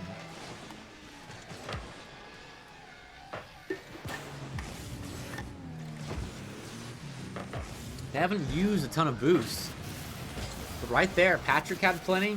Spooky, his speed on the near side's what got them that goal. And now, using some boost for a demo. In comes Patrick for a missile of a shot. Saved by Squirtle. Spooky. Just keeping the ball in the UNA zone. Converse trying to control this lead by playing more offense instead of letting UNA come to them. It's working. Some decent chances. That back wall's open. In comes Spooky for a shot. Dunks Syntrex. That ball went everywhere. And now, it is North Alabama under the gun. Their defense is surviving at the moment. Certainly not thriving. Now a chance as Jake gets the ball over the midfield line. Squirtle, what kind of follow-up do they have? Just a hard hits the back wall. Looking for a double, though. And they hit a shot like that in a similar position earlier. Maybe that's where UNA has to go with the ball every time. Go to that corner. Go to that corner. See what they can do in the follow-up position. A lot of their offense has been punt and chase. They're trying to create something with a pass down the pitch. But some of the challenges that UNA is diving in for, they're just not winning. Maybe need to play a little smarter in that area of the game. Because Converse is a fast team. And like that, Syntrex diving in. LSM has the play red. He is there. Chinese Squirtle bested by Patrick. LSM, no follow-up touch. That's one I'm sure they'll want back.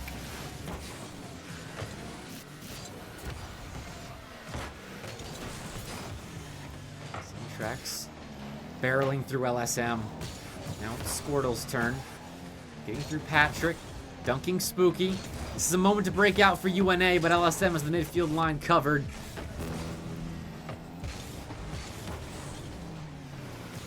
Converse just controlling their lead.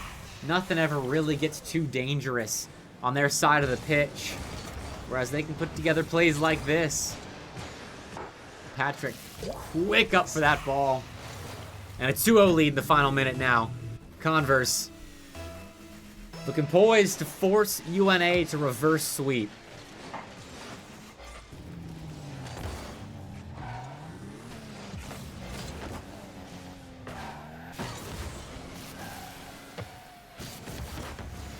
That's a big win by Spooky. A clear like that should waste about 5 seconds. No demo. Opens up the midfield line. And that has been where issues have lay for UNA, is that midfield line. Perhaps the demo's a solution to their problems. In comes Shiny Squirtle. But Spooky, great read there on the goal line. I was saying that the defense of Converse was an issue for them. And in this game, they have fixed all of the issues that I was noticing. Allowing openings from the corner, their near post defense, solid, and the follow-ups that they're giving these clears from their goal line have been perfect. Exactly what they needed to win that game. It was back and forth, sure. But the offense that Converse was allowed to play looked a whole lot more threatening than the offense that UNA was allowed to play. That's due in large part to the defense. UNA, very scattered, very on top of each other. But Converse, much better layered approach defensively. Still, the offense is low producing. I mean, the last couple of games, all right, I'll ignore game 2 because it doesn't fit my narrative. But game 1, 6 shots to 3, Converse had it right here. 6 shots to 5. These are low offensive production games. Posture check. LSM, why are you in chat right now? Gotta be focusing. You guys are looking good, though. I appreciate the posture check. I've been doing little stretches. See, I stand for Friday Night Lights because of the streaming room in Auburn University's game room. And I love standing while casting because I can move around and jump around, but it does wear on the legs. Yeah, fair enough. LSM has definitely earned it. But if there's a risk there. Because if you come into Twitch chat and then you start losing after that, I have something to talk about there. But doesn't look like that's going to be the case. That's a great demo. That's Spooky and Patrick, though. Solid midfield play. Demo opens up a lane for Patrick, nails it. Patrick has been a great shooter for this team all night. Been nailing all the shots asked of him. Didn't get a chance to there. LSM wants the solo play. Flip reset pass over to Patrick. Didn't expect that much venom on it.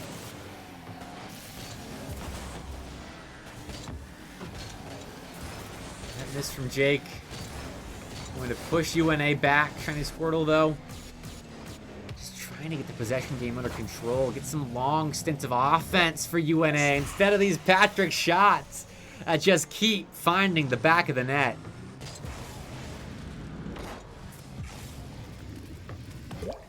Clean. So clean.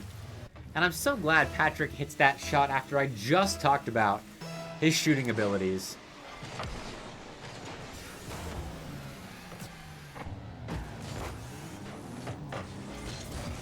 LSM, back wall. Misses the double. I was hoping he would hit that. That would have been a great clip to potentially end the evening on. It's a 3-0 lead. Tough to surmount. Especially for UNA's offense, which has been struggling just a bit. They found those 2 goals in game 2, and they still won't find one here. Oh, Wolfie's not going to be happy about that.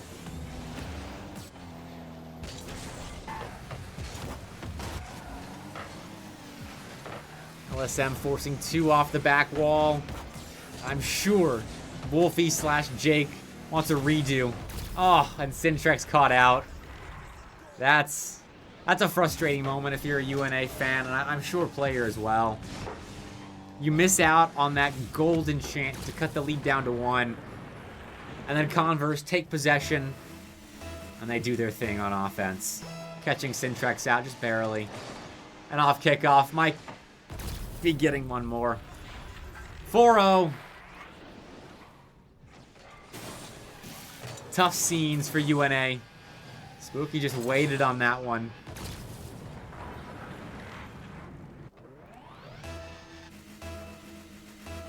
And Converse very close to closing out their first Friday Night Lights exhibition match with a win.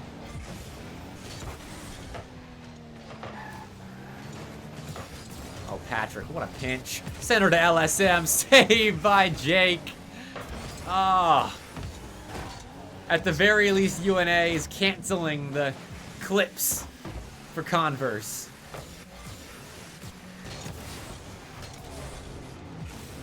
So they've got half a game of Rocket League left to keep hunting for them. And the confidence that Converse is playing with right now, well, exploded a bit there by Wolfie. Patrick has looked so clean. Hitting seemingly everything. LSM demoing Shiny Squirtle. And UNA still can't find a goal here. These demos really messing with their opportunities. And now Syntrex forced back.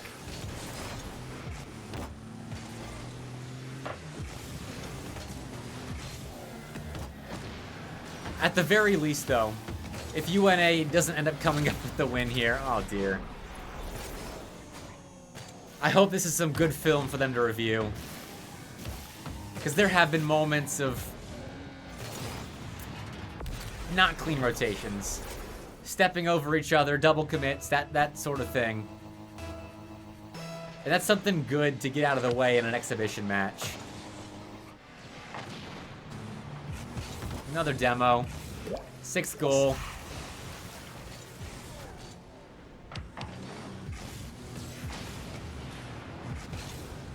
I think Converse has found a strategy that works.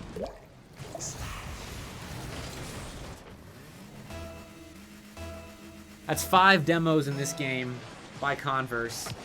Almost 1 for every goal they've scored.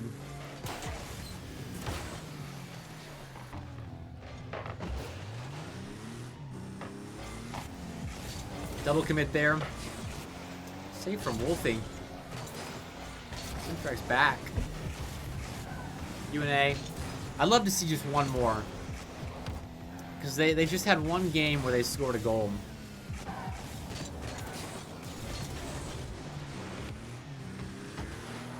To get that offense, you know, get a little bit of offensive film to look over. Positive film.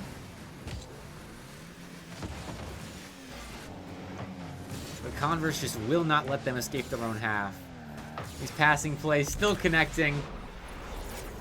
That's the 7th from LSM.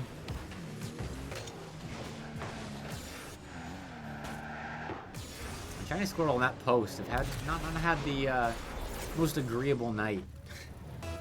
Remember, I think it was game 1 or 2 where they got hung up on that post as well. And it ended up leading to a goal. 70% field domination. Boost game about even. But just one shot for UNA. Tells the tale of the ability to create offense out of this back and forth-ish transition-heavy game of Rocket League.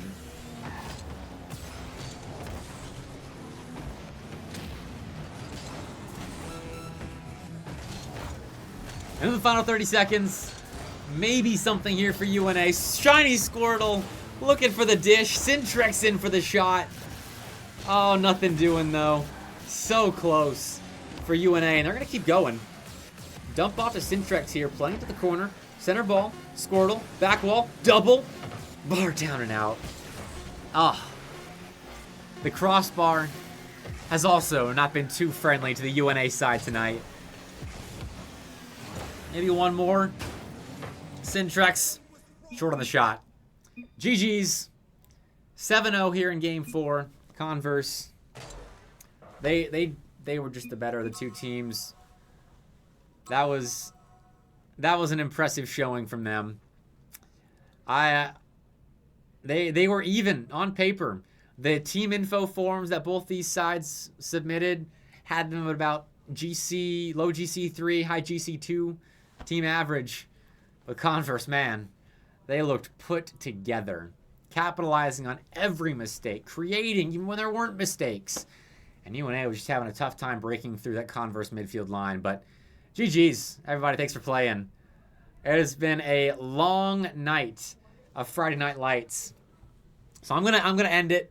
Next Friday, of course, I'll be back with more Friday Night Lights, maybe some SEL matches too. So I'm gonna send a raid over to Pyro J, another caster friend of mine. So go show him some love, just like you showed me love all night. But until next Friday, of course, follow me on Twitter, YouTube, all that jazz. I'm MrBepic. I'll see you later.